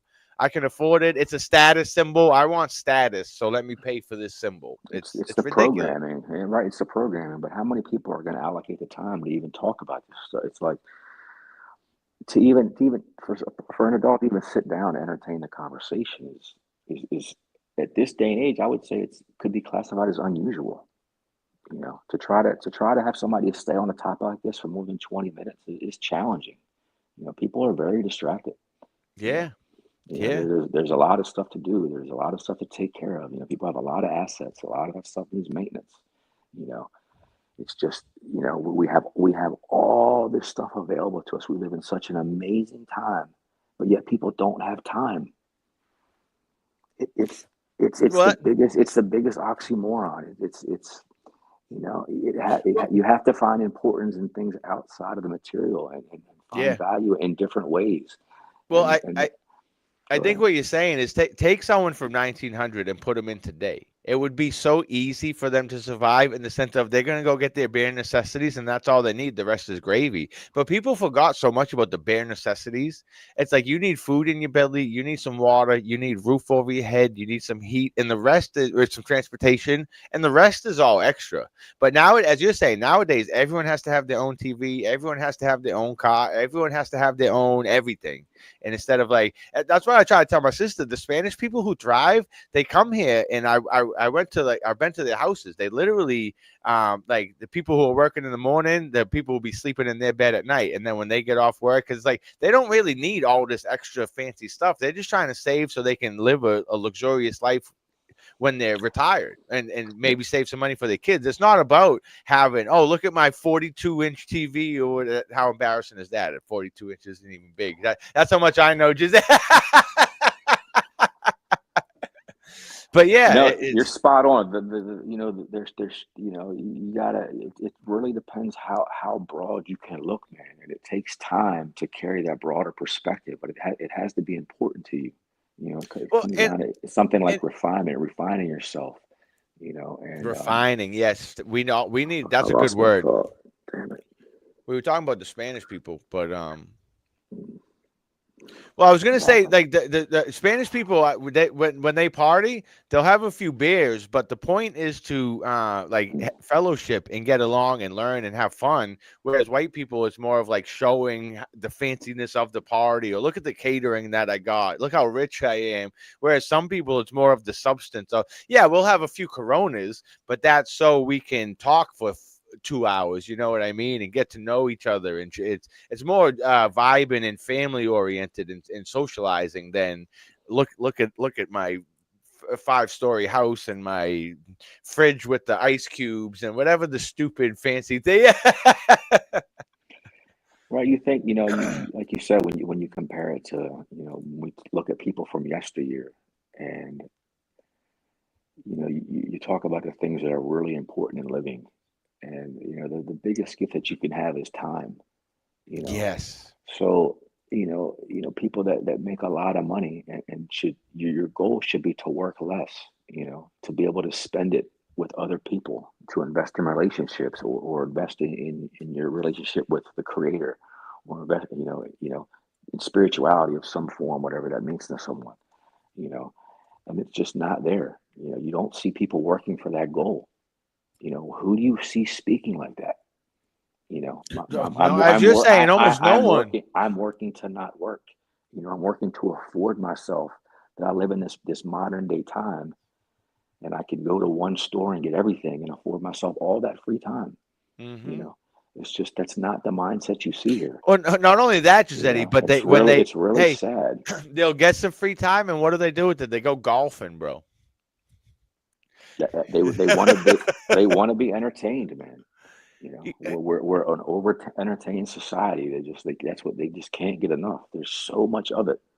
There's so much to embellish in. It's Yeah. it's a little daunting, and it becomes a way of life. It becomes a culture. It is the American culture. We are over entertained. You know, Yeah, and one thing I was just thinking of, because like America is so beautiful, like all the national parks and beautiful things that we have, but it's become so the way society is, people go for more like photo ops.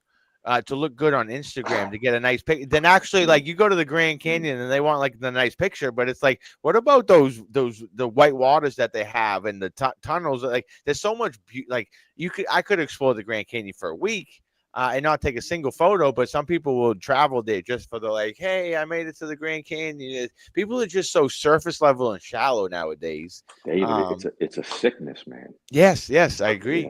It's just there's no premise of a real purpose, man.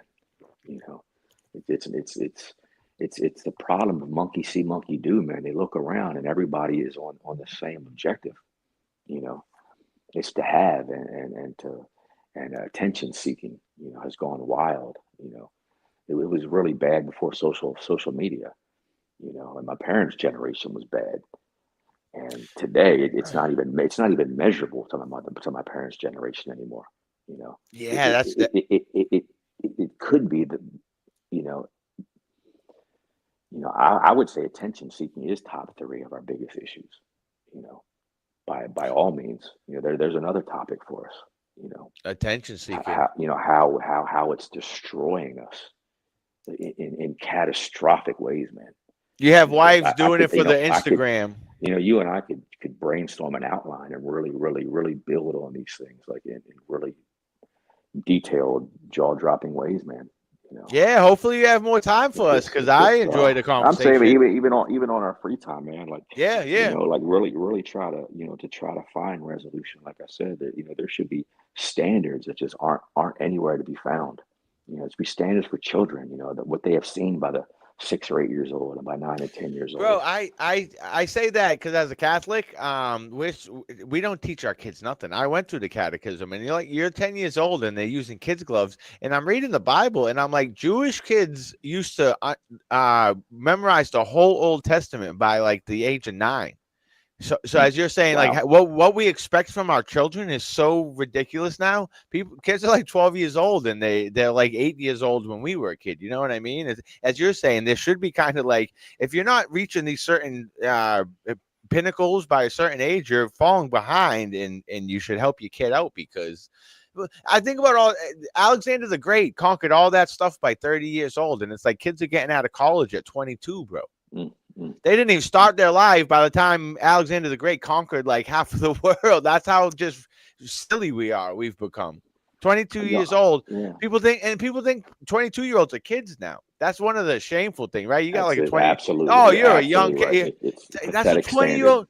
Those guys Pathetic were writing standard. the Constitution, 21-year-olds. What do you mean? They were storming Normandy, and now you're like, oh, you.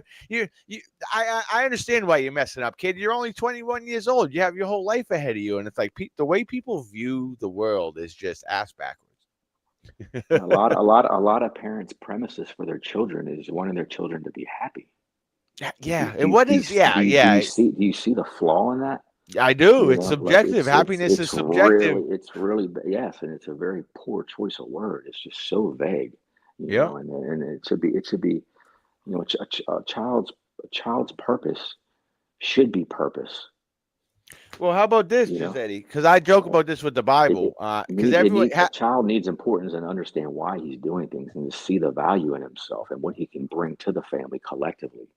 And then to grow on that and to build from that. you just reminded me of a JFK speech. What the kid can do for the family. That's what it should be. What can the kid do for the family? But nowadays, it's like, what can the family do for the kid? So it's ass backwards. But what I joke with people about the Bible because when you said happiness, it seems like that's the word of the millennium now. Everyone wants. I want to be happy.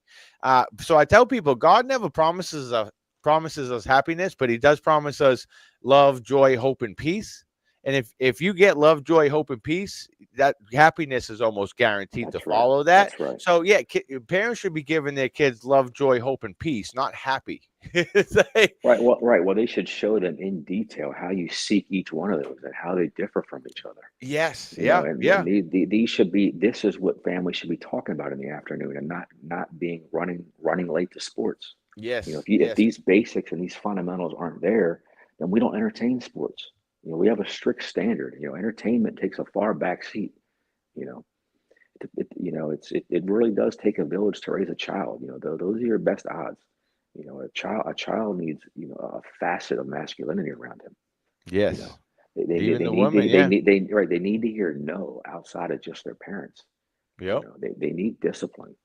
It's for the best of the nation. And You one know, thing I was just thinking, for all these parents who are trying to give happy to their kids, it's like I don't see a lot of happy kids out here.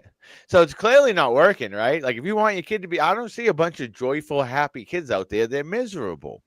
they're I looking was for like the substance of life. What is the meaning other than I'm going to school and I watch some YouTube videos. Like I'm sure one thing I have noticed though, anecdotally, but some of the younger kids, they are kind of searching for like they're like whatever I've been told isn't it. So they're searching for God or religion or something tangible because they're like what you guys are telling me is just not sufficing. A lot of yeah, like 19, 20-year-old guys. mhm, yeah. So I do have hope for them because like when me and you we were in the 80s and 90s and doing all this stuff that we regret now. So good for those 20-year-olds trying to find what we're finding now earlier in life. I was told that the word happy isn't in the Bible at all. I don't know if that's true or not. I believe that is true. Yeah, so it's just the you know Happy's a new thing. the scenario that seems to be what families are primarily seeking for their children, and it may be the number one reason for a woman filing divorce. Isn't because of, don't get me wrong, there's justified reason for filing divorce, but I'll be willing to go on a limb to say that most of these women just aren't happy. That's They the have number one reason for they divorce. have that's Yeah, what I'm saying. Right? irreconcilable So differences. I'm not happy. right, Irreconcilable that's right. differences. So it's like the main goal of their children is for the children to be happy.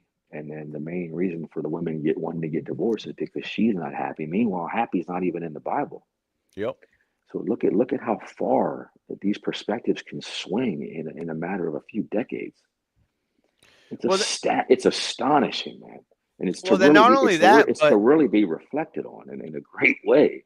It's it's it's it's unbelievable how fast things change. And people don't care. They just, there's always something to go put your mind off, that is true. That is true, Giuseppe. But I feel like it did kind of happen day by day overnight. Because like I can even 2008, it didn't seem like it had changed that much.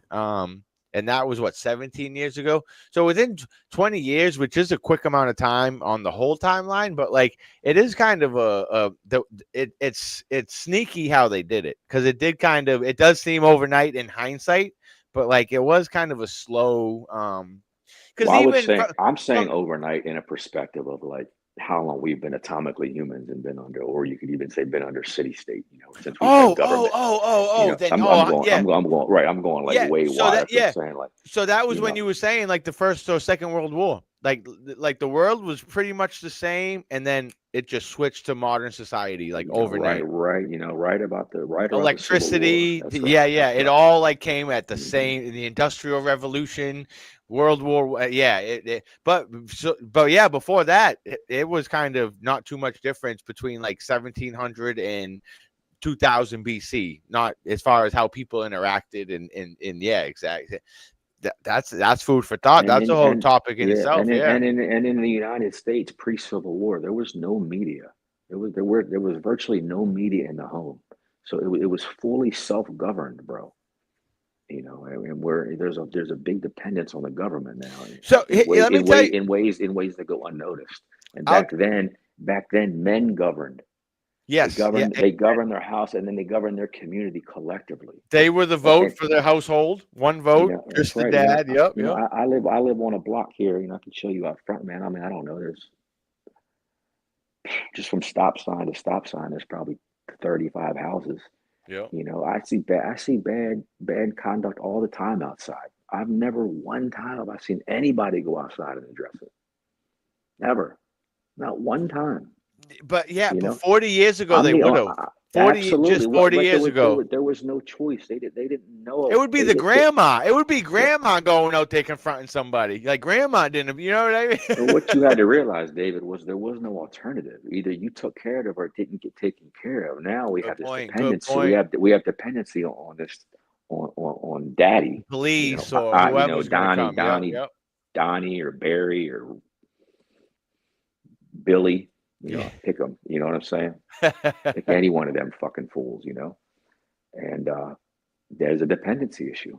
You know, and it's problem reaction solution, but So that's actually There- super There's interesting. no self-governing because men it's not the way we're raised. It's not the way that we're seeing things. And it's all changed so fast. It's staggering. Yeah, but people aren't interested, man. Not all people, Well, but I was gonna say the they are. majority are They not are. interested. Yeah. Either Yeah. you have people that are interested or they're too successful and they're just focused on their success and they can't allocate time because they see time as money and that's the focus. And Yeah. that's what usually the wife wants. The wife wants man, strike the eye so that check's coming in and Yeah. Yeah. you know, Yeah. Yeah. so then, and it just becomes a way of life and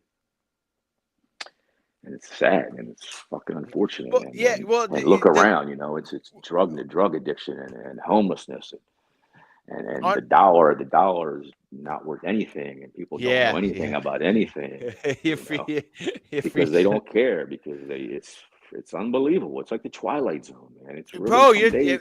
I've Some literally days I thought really about. look around, like you look at what these men know and what they care to research, and You why they're laugh. researching it. Giuseppe, you laugh. I've thought multiple times. I've almost done it. The thumbnail, like I feel like I'm in the Twilight Zone. So I wanted to be like the Twilight Den because I'm with you, bro. I walk around. I'm like, this is the fucking Twilight Zone, bro. Like it's like people. It's so crazy. It's like, and they're unaware. You're like, am I like an alien, like who's been dropped on the earth? And it's like, oh, y'all are wrong, and none of you seem to realize that. It is no, yeah, I How couldn't. if you even people in the chat, I mean, even the women in the chat, like reflect back, like how many times you've seen a man stand up in public and correct somebody that he didn't come with, like that. Not in public. It's so needed in public. Well, It's not, for you don't you example, go yes, ahead. Abe, no, you're. I couldn't agree more, and we all need to do it more. Like the, I the do. men don't I try. have the audacity or the courage to step up. They don't want to interfere their own life. They don't want to rock their own boat. And it's Well, sad, so I got it. I got it from an uncle of mine. He used to do it to us, and we just thought he was the most annoying guy. But it was just stuff like if you would burp without saying "excuse me," he would make you say "excuse me" because he's like, "What are you doing?" Just stuff like that. If you was walking around sniffling, he'd be like, "Go blow your nose." Like, what are you doing? Like, so just stuff like that. So I do try to. But as you're saying, it seems like a little minute thing. But like if you're hanging around with 8 guys and one of them just belches and does it, it's like, bro, use your manners. Like who raised you? But yeah, as you're saying, things like that need to be kind of said more because people, the less they are said, the more comfortable people are acting out. Do you know what I mean? Mhm. I was almost saying in terms of correcting somebody that you didn't come with that you don't know, because we see bad behavior by other people all the time, poor conduct. Like, how often do you see men correcting somebody else? You know, Almost if never. let's Almost say never. let's say let's say you're in line and the person in front of you goes to the register and on their cell phone, like how disrespectful that is to the clerk. You know, Yeah. it's like Yeah. a real man should. And let's say that the clerk is a female, a teenage Yep. Yep. female, Yep. cashes some girl at a Target or something. I think it's the proper uh, behavior of the man. If it's a man behind, hey man, babe, maybe you could and exit your phone call before you step to Yeah. the cashier. I couldn't agree Just more. simple things like that. Yeah. Like if you reflect back, like how often do you see you know that type of correction being had? I do it. I do. know my limits where I don't do it, and I can discuss Yeah. that. I don't want to hold everybody up. I know it's getting late, but I do that, and I don't see it anywhere. And I call my friends out on it. Like, how come you guys don't do it? Yeah. No, I do And do it it's too. crickets. I do it too. I definitely do, as you guys probably know me. Yeah, I hear you speaking on it. I love Not that. as much as I should though, because there are, as you mentioned in it, like I I'll call out the most random stuff I do to anybody too. It's random strangers on the street, but there has been times where like I'll think it to myself, something like that, like the phone at a fast food place or something, and that I'll let slide. But that's actually really good points. And I think so. The point is too, you don't even have to say it like abrasively or like a tough guy or pressing the person. It's just almost like more of a shame thing. Like, excuse me, is are you that ignorant? You don't know that that's impolite. It's more of like a just remind them that it is Sure, wrong and absolutely. hope. It's not And what you do; it's how anyone you who has do a it. conscience, yeah, anyone who has a conscience would be like, yeah, you're right. But then, as Giuseppe said, you don't do it all the time because some people are just they're intentionally rude and disrespectful. So you calling them out is just going to start a conflict with you guys. It isn't going to teach them anything. They're being rude to be rude. So if you're calling it out, that's just going to bring a conflict. It's not like you're teaching them anything. But yeah, no, that's those are some phenomenal points you've been making tonight, Giuseppe. And It's even a like lot of we'll have to talk. I'll just have to call you up with something or do some Google Meets or something. Because even I'd love to just share some of your insights or thoughts because I also think these things. But I say it all the time. I don't want to. I think all these things you're talking about, Giuseppe, and often I want to come on and just kind of spiel about it. But I don't want to feel like I'm complaining or bitching. But clearly, it's you and me and a lot of other people who feel this, and it does need to be talked about. So maybe I will, because I'll say, but I feel like it's just complaining when I'm like, oh, I see all these people who don't know how to act, and there's no manner. I don't want to feel like I'm just like, you know what I mean? But no, it's so problematic, and it is so important that someone does have to, in a sense, address it or bring it to people's minds or because the more we do mention it or bring it to people's minds, the more they'll notice and start saying it too, yeah. from my understanding. But Yeah, but no, yeah, people don't want to be critical. We're not critical of our own at all. It's one of it's another one of our, I think, of our top five issues is a lack of people getting critical of their own, because criticism is usually taking the best when it comes from your own. yeah. Well, I don't know So what like it is. Christians should be criticizing Christians. Men should be holding men accountable. Amen, amen, bro. Like it's really hard for me to go correct some black people. Like that. It Yeah, needs to come from within. You know what I'm saying? And it's yeah, just yeah, yeah, you just don't see it. And it's like, Democrats should be criticizing Democrats, and nobody criticizes their own. They're all scared to do it for a multitude of reasons, and it's pathetic. And that patheticness should be spoken on. yeah. But in a Amen, constructive way. amen. It's Yeah, it's yeah, it's hundred it's not percent. it's never what we do, it's how we do it. I don't think anything shouldn't be discussed, but it's how you do it. And I fall guilty of handling things wrong a lot. I'll get so frustrated that I'll step in kind of hot, and I do Yeah, come off yeah, the wrong same, way, same, same. fix Yeah, some yeah, behavior. yeah. And it's usually from holding it in too long. You know, if I spoke on it right away, then I wouldn't come in hot. But I sit there and I Well, build no, on it. I build I on it. And can I see somebody else doing it. I see somebody else doing it. I And the can fourth relate, person, I Giuseppe. speak on it. I think You it's know, just we're good-hearted people and we mean well. So honestly, because I do the same thing, and you can get hot-headed or seem to come across hot, but it's like what the person was doing is so obviously stupid that it's like how do you not know that? And that's what aggravates us. You know what I mean? It's like, are you that? You're a yes, grown man and yes, you don't know the basic.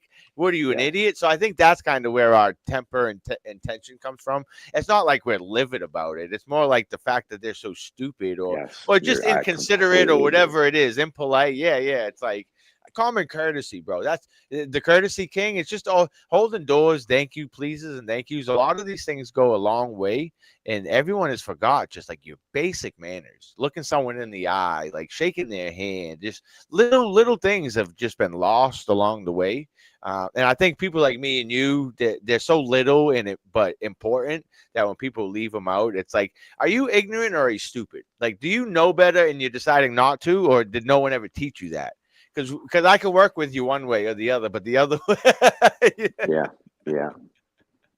It's a lack of standards, man. They've really fallen. And people, again, they don't know what to compare it to. All they know is what they see. They don't take the time to see other than the current setting. They don't even know that it was that much different just a few decades ago. A lot of people are just very, very, very unaware. And now, the dollar is so deteriorated that there's a lot of people that are stuck on survival mode. And so you cannot get any kind of growth on somebody in survival mode.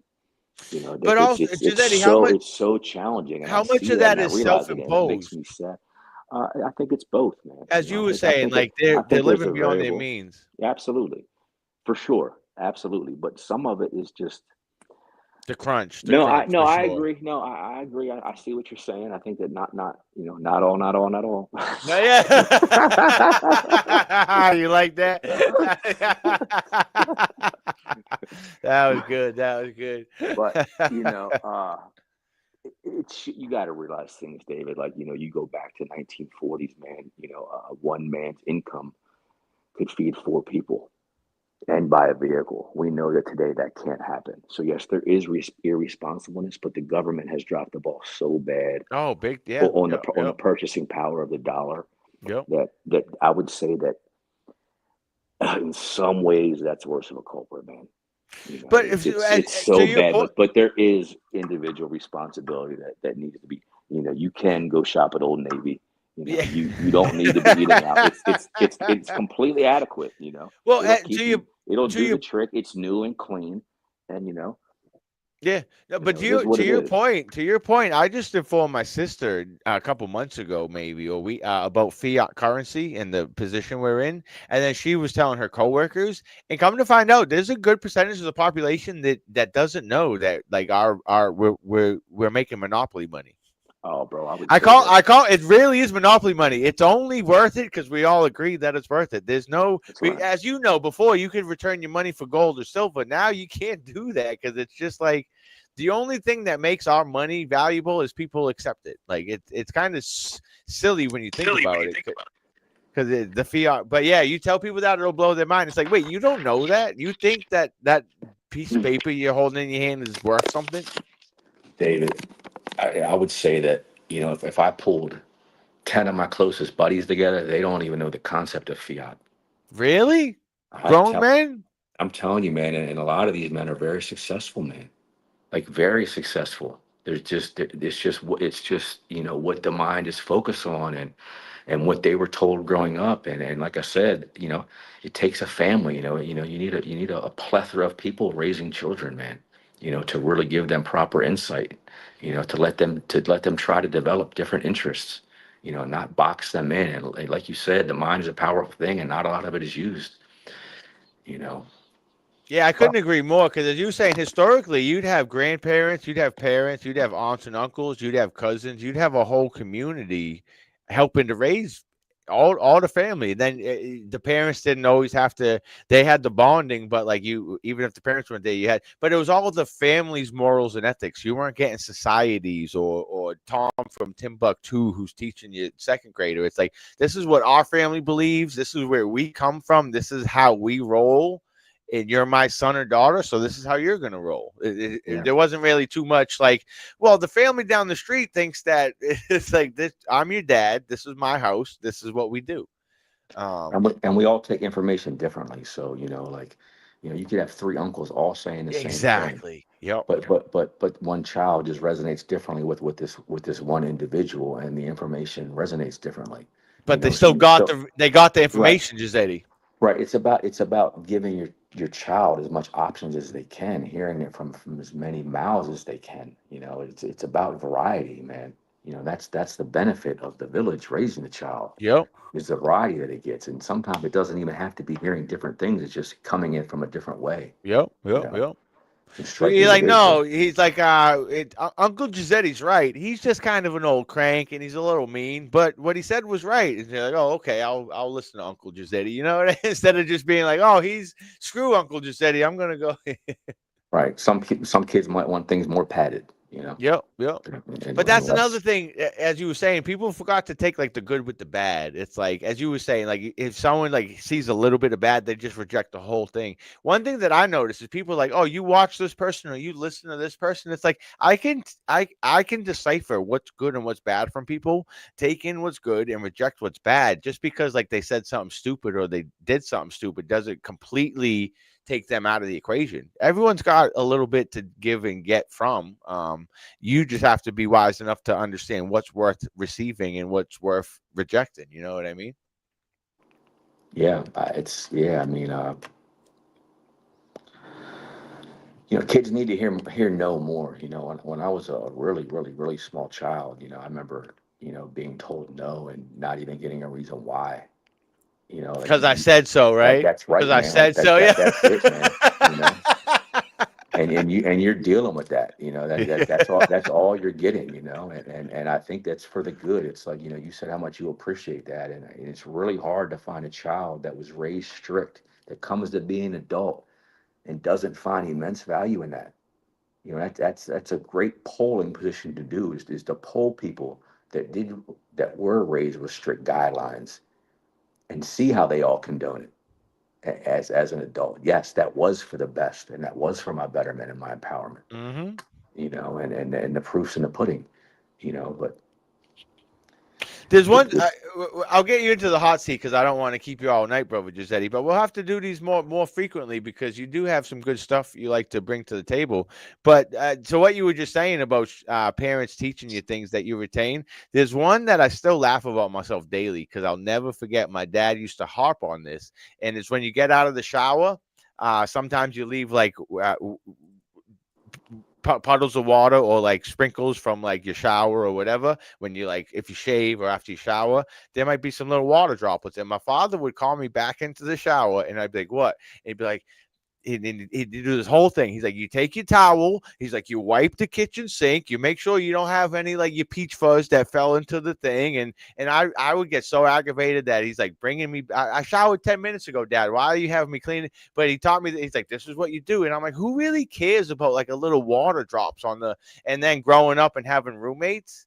You're like, wow, he was way beyond his years because people like me a lot more because I know to do this, and I don't like people who don't do this. So dads teach you how to get along in life, how people will be more receptive and like you, and you'll be better in society, and things that people won't like to stop you from doing those. So you're liked and accepted among society and your peers.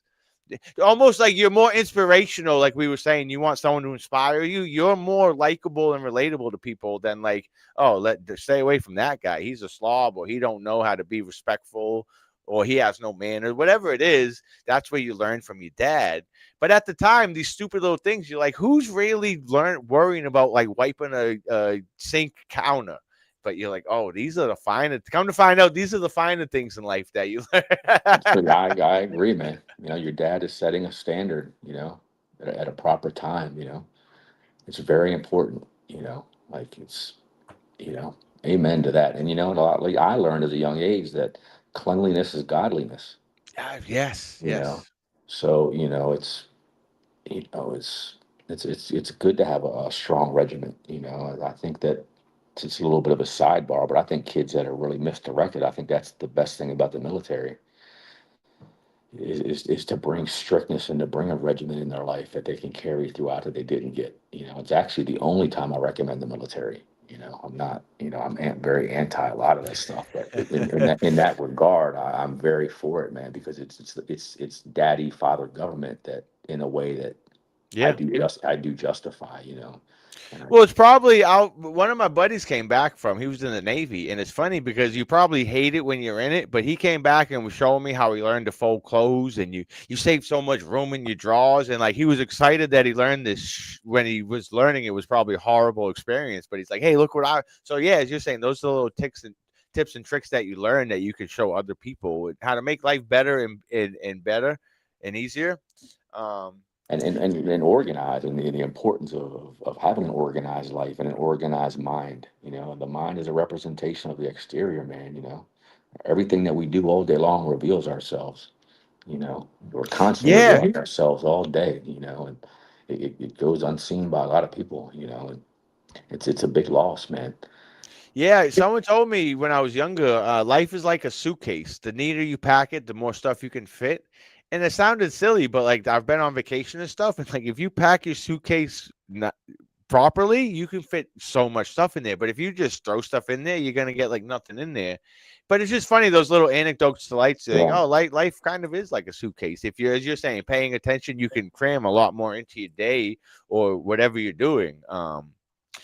But also for beneficial reasons, not to be able to like make more money or get another job done for the day. But maybe I could finish this a little early, and then I have a little more time with my wife or kids, or more free time to talk with Giuseppe, whatever it is. The finer people forgot the finer things in life, Giuseppe. They think like fine china and money's the finer, but it's love, fellowship, leaving a legacy, whether you're Yeah, a father or not. gratitude, It's like appreciation. I'm Yes. sure we all know friends, loved ones that have passed on or whatever, and you're like, just something about them was so admirable.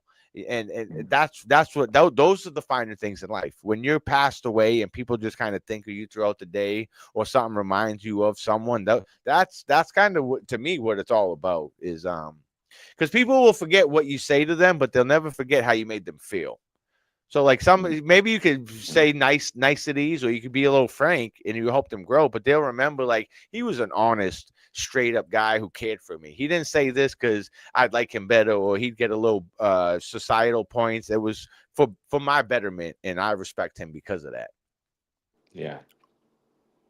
All right. So Jizzealot, just so we can end this at some point tonight, you want to get into the hot seat, brother? Yeah. Can I tell you something? Of course, yeah. I come to find out that the best way to pack a suitcase, you might actually know this. Do you know? I'll have to hear it first. You roll your clothes. Oh, yeah. Well, that's how you fit the most. Yeah. Well, that's the military style. That's the military style. Rolling everything up in the suitcase. Yeah. That's so bizarre. I would have never known until somebody showed me, you know. My Navy buddy did. That's how they do their drawers and stuff. You go to a military guy's house, they got everything folded up like that. Yeah. I didn't think about the drawers being that way too. I was only thinking in luggage. Wow. That's how they learn to fold stuff, because you can fit. Because if you're going on like a long hike and you got like a knapsack or something, like you're in the war, you need to fit all your stuff, but in the smallest, lightest cape. So yeah, the military, they leave no stone unturned as far as saving an inch or a centimeter. I was naive. I didn't think to carry that concept outside of the suitcase. Yeah, it could work in a backpack, in your dresser. I didn't even think of it. Wow, I'm glad I brought it up. See? Yeah, man. Hey, we be learning here in the day. Damn. We have fun. We learn. We get closer. We try to do it all over here. But yeah, everyone, don't forget to hit that like button for Jizzealot. I hope we better get a 20 like episode. They've seemed to enjoy the conversation, Jizzealot. I definitely had. So definitely thank you for the time and all the good things that you find important to talk about. We definitely need more people like you in the world. For the record, I didn't even open my stuff that I had for you. I didn't either. We got more episodes coming. That's funny. So we started with just one topic and we just talked. Oh, you actually had some questions. Those are all notes for you. Oh, all right. Can you see that? I can't That's all read your them. file. That's all for David. Oh, okay. Well, I mean, if there's anything particular you wanted to shoot at me, feel free. No. I'm just saying that that's good conversation when you don't even, I didn't even touch mine. I'm gonna do the hot seat. You know. Yeah. Well, just so you know, I'm not lying. The first thing was, how did you first come to know God? And we didn't even get there. So yeah, no, I didn't touch mine either. But that's what I'm talking about.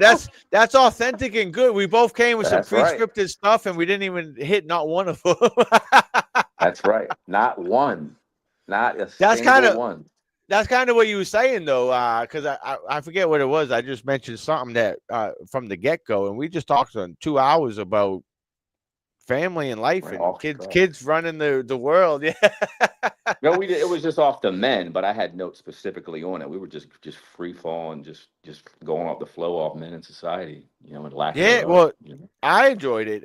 Even the chat was saying that we were grooving. We were just grooving. But that's what happens when you get like-minded people who just have similar things, because we were just going off each other, not like, well, there's more important things to talk about. But yeah, so let's do this. I haven't done a hot seat in a while. I'm excited, bro. It's been a little while. And the first question I got for you is your own personal question. But for editing purposes, let's get you into the hot seat. All right. So you know the deal, Jizzealot. Rapid fire for fun. You can pass or skip if you don't want any. But the one that I've been wondering for a while, let's get it started. Is the Earth round or flat, Jizzealot? Oceans do not curve. Oceans do not curve. We're gonna have to figure that out, because you came up with that question. And even more importantly, the Earth is stationary. That's more important than the shape of the Earth. Stationary and oceans don't curve. Yes, i.e., there's no curvature. My man. Can sinners become saints? Sure. What's the first thing you think of when you think of God? Not love. I hate that answer. Supreme. Nice. I love that you hate people who think God is. it's actually the only answer that I don't like on the hot seat, and it's probably the most given answer. It's definitely the most common. It's definitely the most rude, but I I struggle with the word love. I struggle with the word happiness. I think it's a toxic word for society, man. Say that in the chat, bro. I can't have Top Baby be the only rude commenter in my chat. You got to help What do you him out, say? Giuseppe. What No, do you he's say? I just missed always it. he'll tell someone if he thinks that's a stupid answer. Where you're like, I don't Oh, he want to didn't be like the mean to Supreme? you. No, he did. If someone said love and he's like that's a gay answer, he would say it instead of not wanting to be mean. No, he liked your Supreme. I did too. I never heard that one. That was good. Are you your brother's keeper? Too much. Too much. That's not possible, Giuseppe. Aha, Do you I can explain to you. But this is the let hot seat, so we'll keep it moving. yeah, I'll have to get back to that. Do you believe in the actual 9/11 the official 9/11 story? Not even close. Are men and women the same? That's loaded. I mean, we're more the same than we are different, but at the same time, we're very, very, very far from the same. Same but different. Are you zealous for God, Giuseppe? Yes, Is it ever okay to call a woman fat? it's always okay to be honest. Nice, Giuseppe. Nice. Amen to that. Do you believe man stepped on the moon? Negative. Negative. Do chickens have lips? Nope. Do you plan on going to church tomorrow? Yes, 8 a.m. Nice. What is love, Giuseppe, if it's not God? Even if you hate it, you got to tell us what it is that you hate. What is love? Can I give you two answers? Of course, it's your heart seat, brother. I'd say A. I'll go with the hip hop version. It's the thing that gets you killed. Nice. Love B. gets you killed.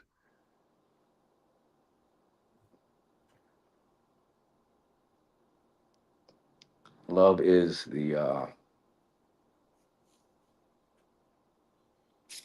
Hmm. It's like you never heard the hot seat before. I caught you off guard, Giuseppe. You ask the question every time too. Yeah, That's the that's what worst I'm part. saying. At least I didn't have one planned for you, right? Yeah. Pre-scripted. Uh, Love is the emotion that's way too harbored on and carries way too much weight in society. That's what it is. Nice. That gives me two follow-up questions after this. Name a favorite saint. The saint that's on my counter that you sent me, it's never left. The St. Patrick or the one that we don't know who it is? The plaque. The flag. It's um, still on my kitchen counter and it's never left. that's a good little thing, ain't it? It used to be up here. R.I.P. to St. Francis. I mean St. Patrick. Do you have perfect peace? No. Do you have any peace? Yes. Nice. Lots. Do you believe in ghosts? Unlikely. Zionism, yay or nay? Oh, Lordy. Did you say that one for me? Yeah. I love to know what people's thoughts No, are on it. no. Nice. Which is worse, abortion or slavery?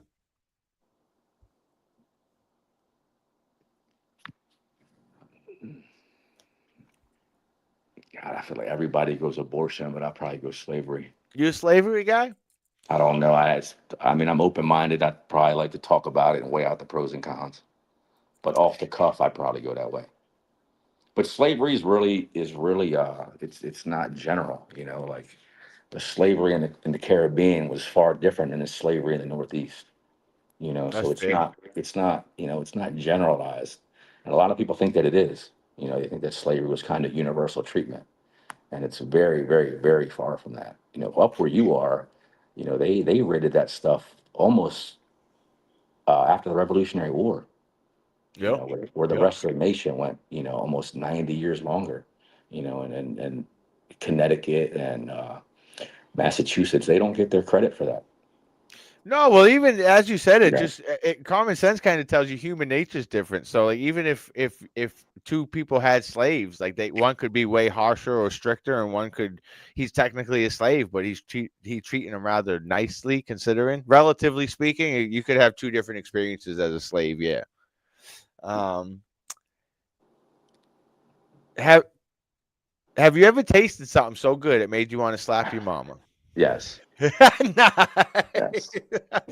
uh, what's wrong with Top Baby Yoda? I'm joking. That was my top. Jesse Lee Peterson. I What's want to wrong go with the there. blacks? What's Let's go wrong with there. Top Baby Yoda? Yeah. I honestly haven't seen anything. Amen. Yeah. Amen. That's why I wanted to go there because I haven't Amen. seen Hey, anything. hit that like button if you haven't, because that's I respect that. I respect that. He does say the F word sometimes, and when I say F, I don't mean fuck. The sexual F word that is pretty like severe, but he I only don't did it think I've one seen him time. drop the F bomb. Okay. Yeah, no, he did it one time, but he's Tar Baby Super. What people don't understand is everyone needs a Tar Baby Yoda in their life because he's the accountability, as you were saying. Like some people don't like to hear it, but Tar Baby's the one who's going to tell them. So I think I was one of the few to defend him because he gets a lot of hate on some channels. They're like, oh, you're too vulgar or you're too whatever it is, and it's like y'all need to not be so soft. He's not doing anything overly egregious or whatever, but he keeps people honest. I feel like It would be uh hmm. It's a lot better with him than without him. amen. Yes, amen, You know? amen. I Yeah, was looking yeah. for a good adjective to be without something, and I wasn't grabbing it. Nah, no, I would.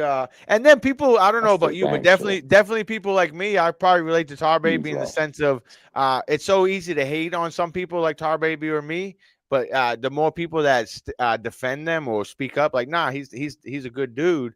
It takes the haters down a notch. People are so quick to hate on people because they think people have their back, but if someone's like, nah, he's a solid dude, then it helps the masculinity what we were talking about. Men need to be men. So if other men stick up for people like Tar Baby or me, who some like soft men might be like, oh, they're a little aggressive, or we don't like how they speak, and it's like, no, we need more me and Tar Babies in the world than less me and Tar Babies. So I like how you said it's better to have them than not have them. Yeah, he's obviously very accountability centric, and that's definitely something I resonate with very strongly.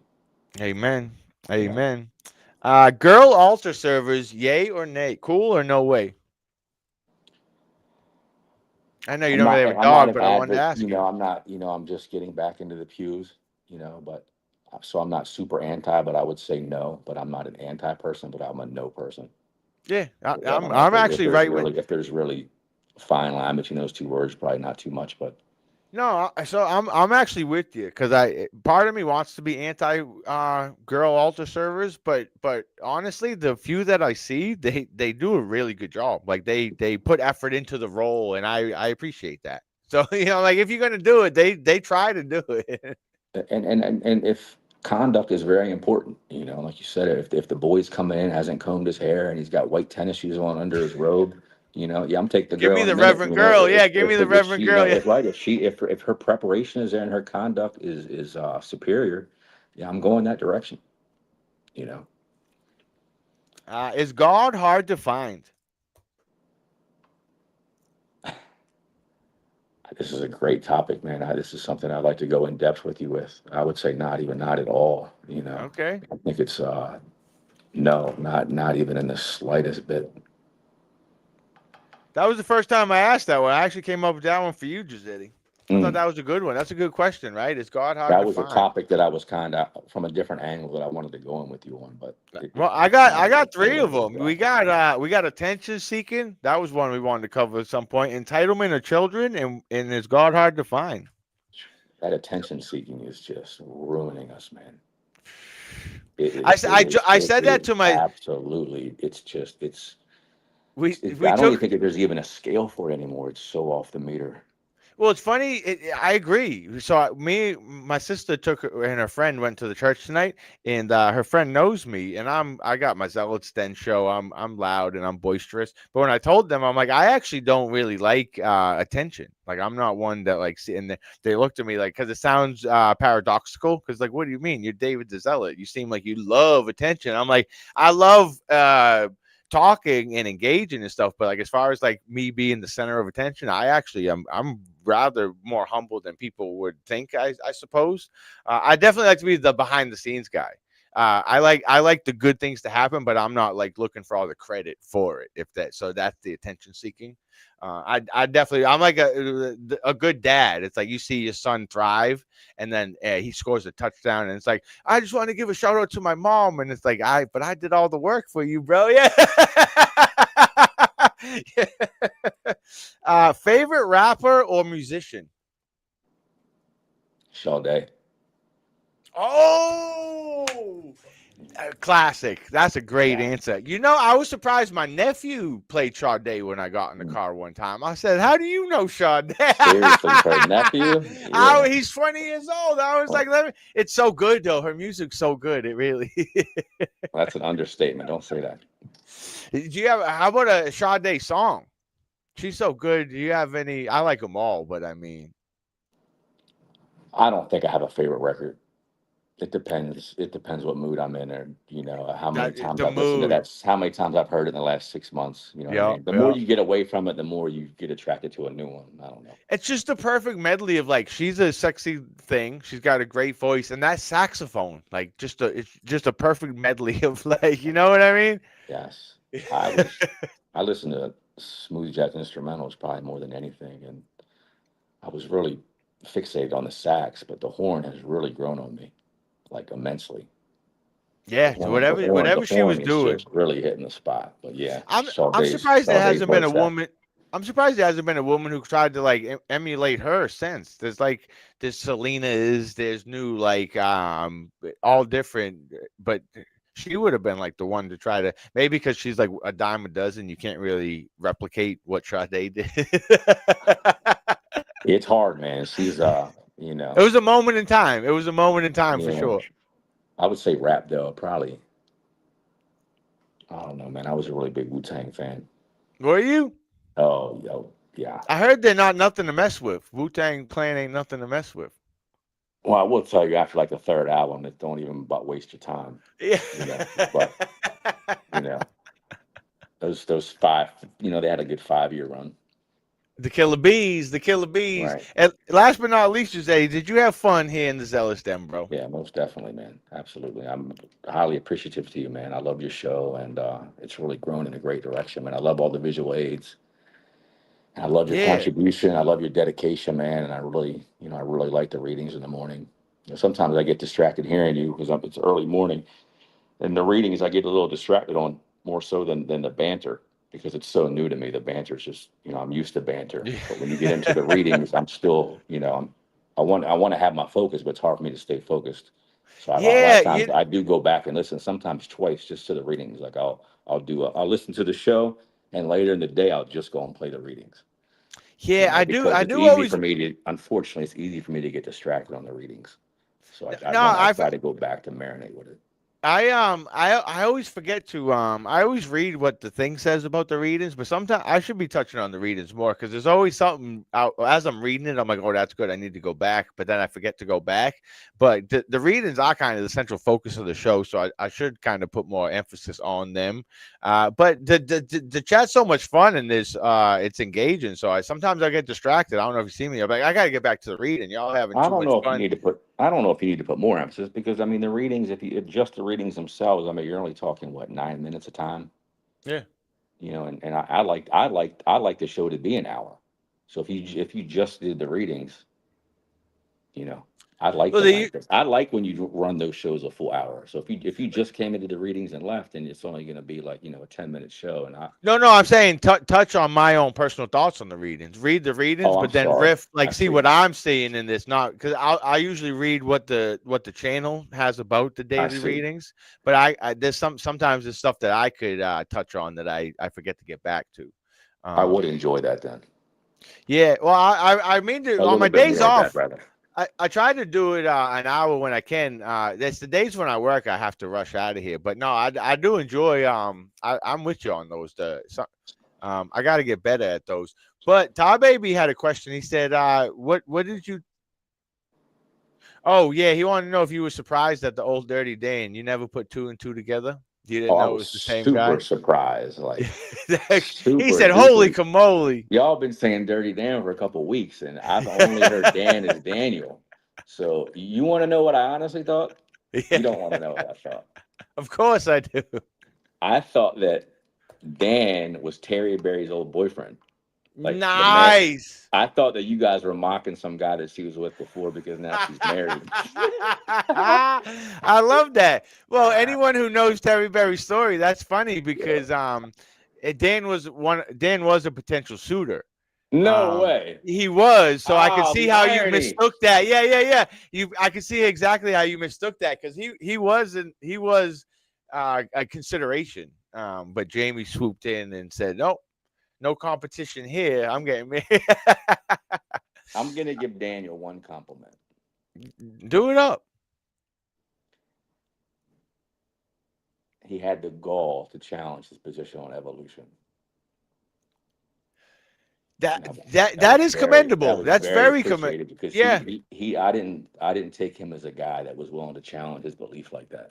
I forgot he did that. That is I was no very small impressed. thing. That's because that's like a whole like fundamental of life. Yeah, that's like a whole I, theory of how. I, I, I think this is what men should be talking about more than baseball games and more than Yeah, material, like the real reasons of why we're here and what this purpose is and what this experience is really about. You know, yeah. I'm actually gonna commend him on that too. Thanks for that because that is super commendable now that you say it. And more because as you're saying, changing fundamental worldviews. And he did. I remember when he told me he was like, I was surprised when he told me because I was like, wow, like how do you that must like seismically shift how you viewed the world your whole life and to as yeah, that'd almost be like believing in God your whole life and then not that's not just kind almost. of yeah Yeah, it's not like a yeah. small like oh now things are slightly different. It's like the Yeah, I whole remember you diving in. I remember you being captivated by his change and wanting some understanding on how it affected him and and the gravitas of it. well, because as a Catholic, curator Catholic, I never really bought the evolution thing. People would try to sell me on it, but I'm like, I don't see how that works. So I never really believed in it. So to hear someone who was convinced their whole life and then unbelieved that it kind of blew my mind because I'm like, how similar to you? I'm like, how did you even get there? If like to believe in evolution and then to dismiss it would have to take some fact or evidence that's like earth shattering, I'd imagine, because it's not like a small thing. We came from evolution or we didn't come from evolution. You want to hear a really awkward scenario that's like almost completely reversed? Is that Yep. I was so distracted in public school, and so focused on the wrong things that I wanted to go to college. And when I finally did, I had to enroll in community college because my grades weren't good enough to go right into a university. So Yep. I had to take that step to graduate to community college to get to a university, right?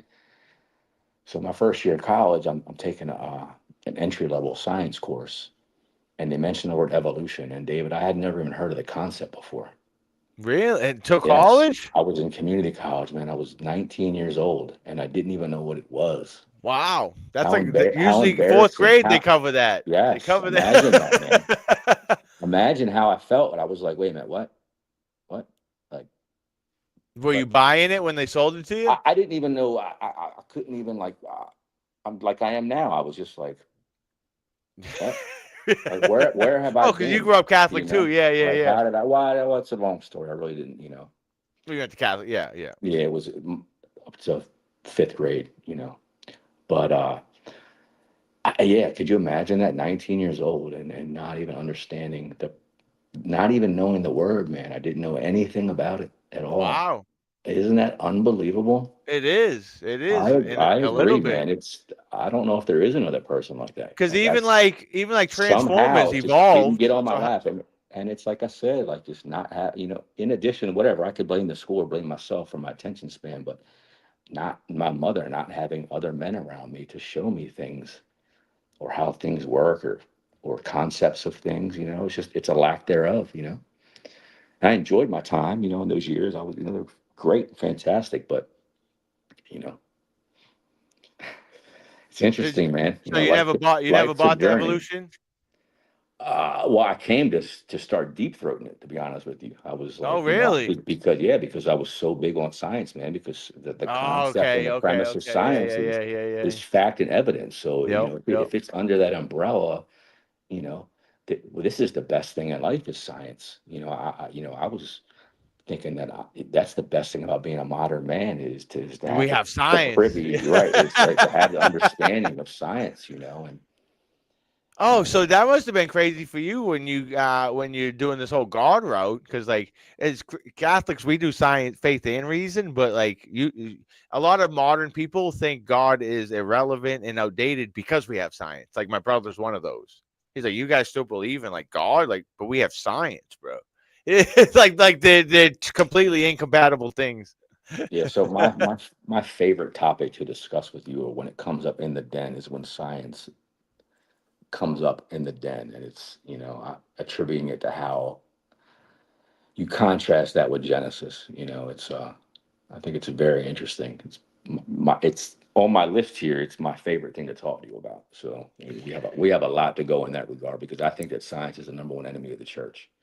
And Interesting, interesting. I know that that's not your belief or probably anybody that's come on the panel, but I think I can make a very, very, very strong argument. You know. No, I'd love to hear it. Well, I'll have to write that one down too. Science versus church. I'd love to hear it, and I could probably see where you're Yeah, saying it because science a is the lot of biggest people who enemy hate, to the church. Yeah, well, yeah, well, most atheists or anti-God people that I meet, their reason is we have science. that's We don't right. need God. I So I was could see why. I could see I that came argument from for sure. I was that mindset, man, for a We long don't time. need God because we have science. Yeah, no, I'd like to. I'd be interested just to hear from the science perspective because I the reason I don't I wish I could I know you do enjoy it. You always comment whenever it comes up. But I'm not science isn't my thing. Like I'm not a scientist or anything. So I'm not it's not my field to like perverse Sure, across. sure, But I sure. would love to hear your point of view of how it's antithetical or some people Yes, view it as that. Just to help sharpen my like knowledge of science versus yes. religion I and think stuff. that, But yes. I think you see the inverse of the further that we grow in science, the depletion of the church attendance. You know. yeah, but also as a Catholic, because one of the things that Catholics have that none of the other religions do is we are faith and reason. Like we don't reject science as some Protestants or other religions kind of do because it doesn't go with their. But the whole thing about the Catholic Church is like we do.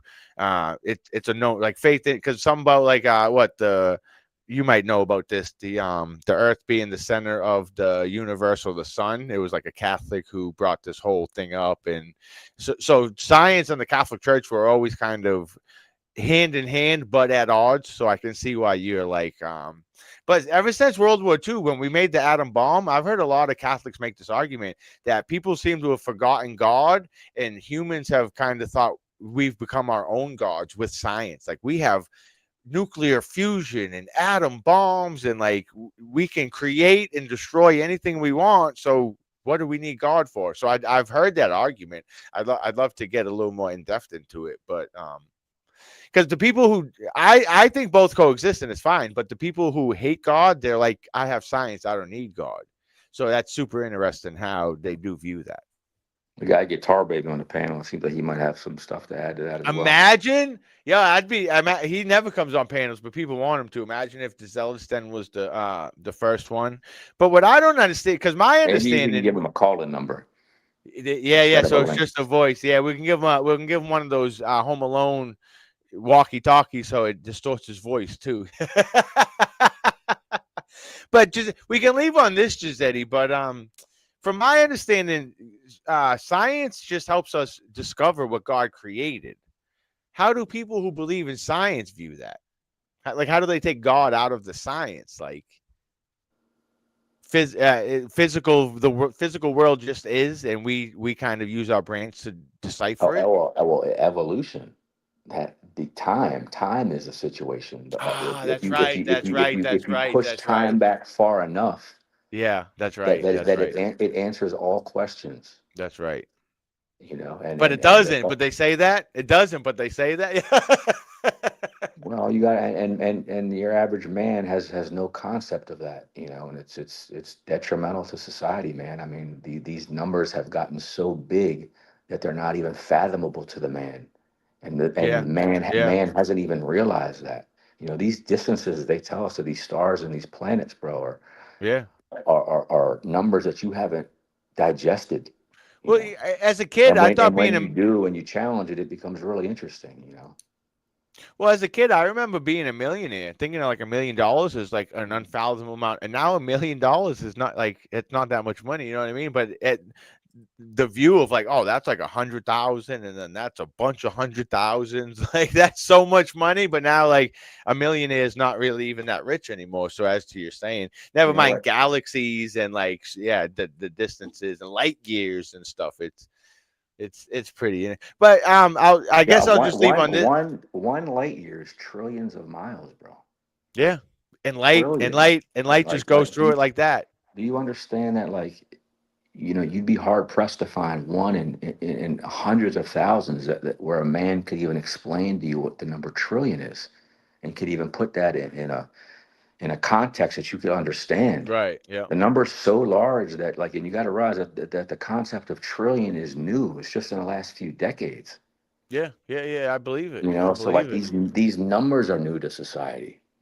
You know, and here we are. You know, people. So in turn, what that means is not just in space in these numbers, but our debt is in the trillions. So Yeah. 37. our national debt is to a number that the average man can't comprehend. So what does that really say? You know. We're up Shit's Creek. That's what Right, it right. sounds Like like. Yeah. that Yeah. man, right, that your average man, even your average rich man, even your millionaire, likely can't really explain to you in a logical We're in an sense unfathomable what amount a of debt. trillion is. Nice. Yeah. You Great. know, like, or excuse me, how big that number really is what I'm trying to say. Ultimately, you know. So you could say like, you know, we're what, almost 35 trillion in debt now. You know, like to put it in perspective, like 1 trillion, like Hey, if you put if you put trillion into a time sense, and you said like uh, uh, how many years is like a trillion seconds, you know, what would you say? You know, 5. I think it was like uh, I think like a trillion seconds puts you back like before the ice age. Really? That long? That's Yeah, a lot. That's well. One let thing me I was see. going to ask is you're talking about the debt. One thing that dawned on me one day is never Let mind me do how this big minute. the debt. Like you're talking about how big it is, like it's unfathomable. One thing that dawned on me, which as you're saying, no one really probably thinks about, who do we owe that debt to?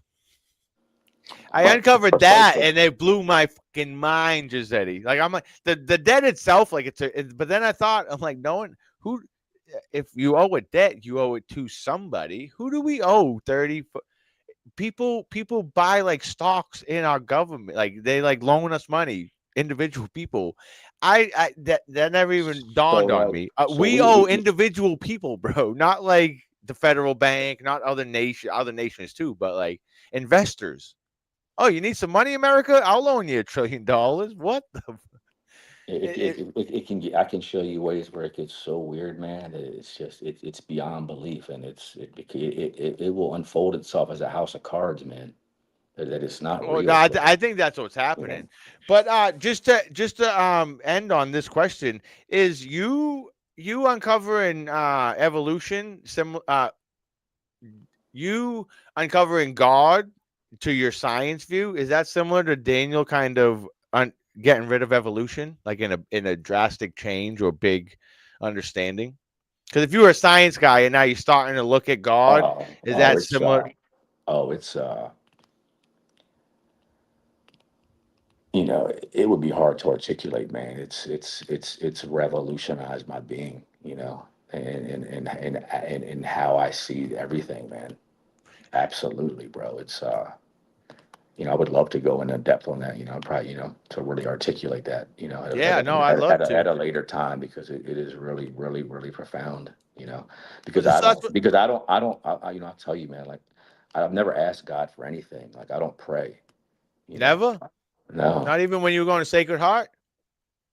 no. Wow. Well, no, I did.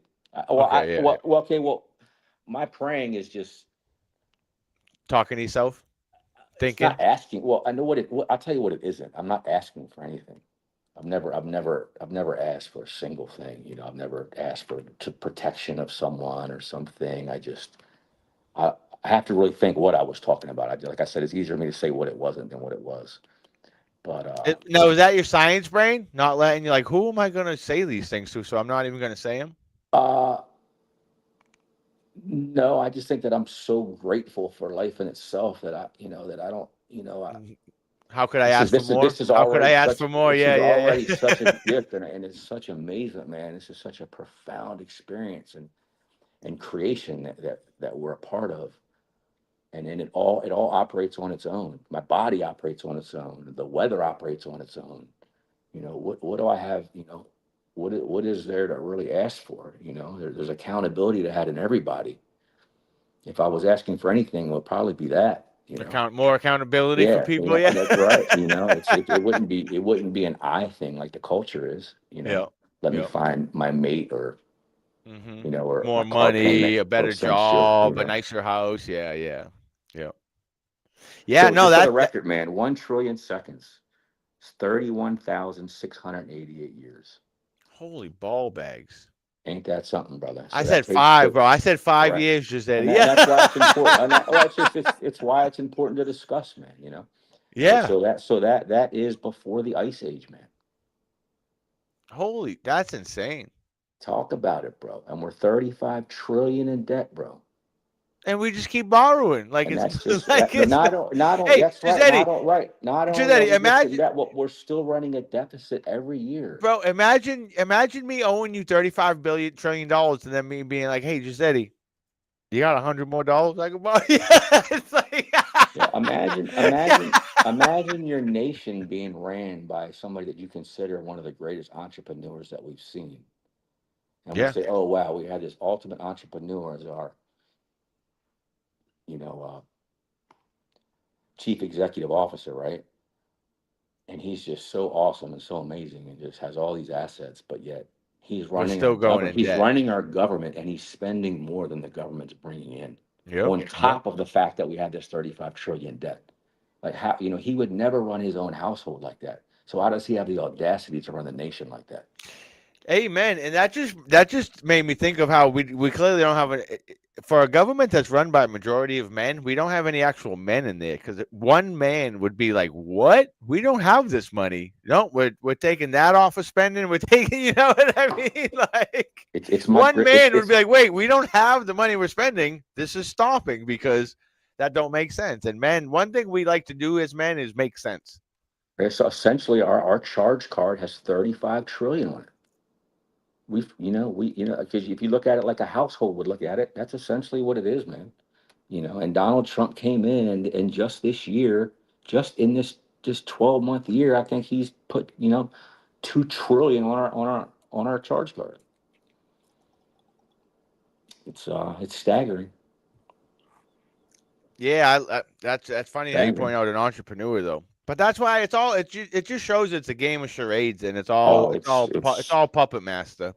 it is. So last question. I know we both got church in the morning. I got Oh a yeah, really serious question. you had one. Did you see, guys, for you or Tar Baby?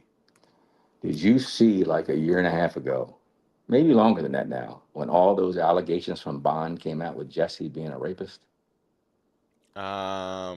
No, No, you didn't see any of the videos. The people that no, came in living in the Bond house came out saying that Jesse was touching him and molestation claims from a senior citizen.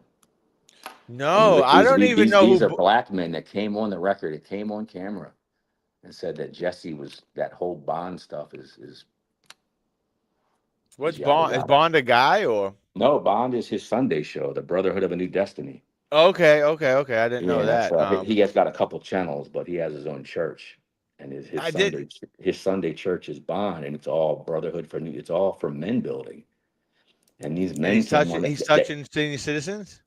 No, he's a senior citizen. I'm like, can you imagine making a claim that you got molested by a senior?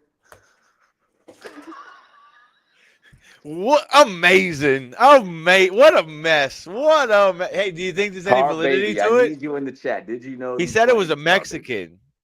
It was. I seen the black dudes too. He did hear about it. He said Okay, the that's all I Bible wanted to go-to know. guy said it. It's almost laughable, but I remember when it happened. Actually, now that I think about it, this was about 4 years ago because I know where I was Hey, living. what about this? Top Baby said we owe more money than we've had in history. Would that add up to you? $37 trillion is more money than we've had in hit. It would make sense. I don't know if it's factual, but if if a trillion seconds brings me back to the ice age, 37 trillion has to be more money than we've ever had. Well, I know that we printed more money during COVID in those they were printing money for, I don't know, 24, 26 months at peak. They printed more money in those 24 months than they did since those printing presses were ever made in the whole history of the Federal Reserve. So that's kind of what he's saying. That we got to get out of here though. We could talk for 24 hours straight, Jizzealot, because I want me and you realize that you just can't create money, but our government doesn't know that. So like me and you, two community college guys, understand this principle, but the government doesn't. Like they're either stupid or they're crooks because you can't. The people are stupid. They're smart. We're the dummies. That's right. The moral of the story here is we're the dummies. There is no left or right. There is no left or right, David. I've learned that. Yeah.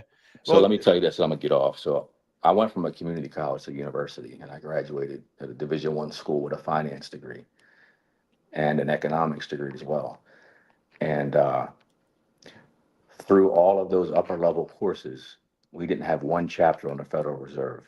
I bet, because it's a scam. They don't want to teach you about the scam. Right. Just think about, you have these kids coming out with these business degrees. And they never learned about they're not talk about the inception of money and how money is put in society and the birth of the dollar. So it's something to rationalize. It's a dirty game we play. It's a dirty game. It's almost that seems intentional, Jizzealot. It does seem intentional. I think all the chaos in society is designed. Oh, I agree. I think most of us listening here do agree. We want to learn some finances from you, Jizzealot, but just so everyone can get to church tomorrow, I don't want people blaming zealots then for being up all night for why they missed church. But brother Jizzealot, thank you for coming on. The people love everything that you have to say in our conversation. God bless. Hopefully I'll see you tomorrow if I go live. Take care, brother. Sounds wonderful. You all right, buddy. Later. DJ, play my music.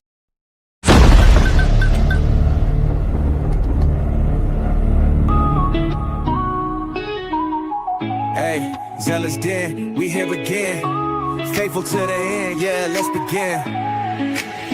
Zealous den got that holy fire. Channel of light, take you higher. Always faithful to the church, no liar. Word of God strong, never tire. Zealots dim, zealot them up. Faith and truth, we fill your cup. In the word, never interrupt. Stay with us and lift it up.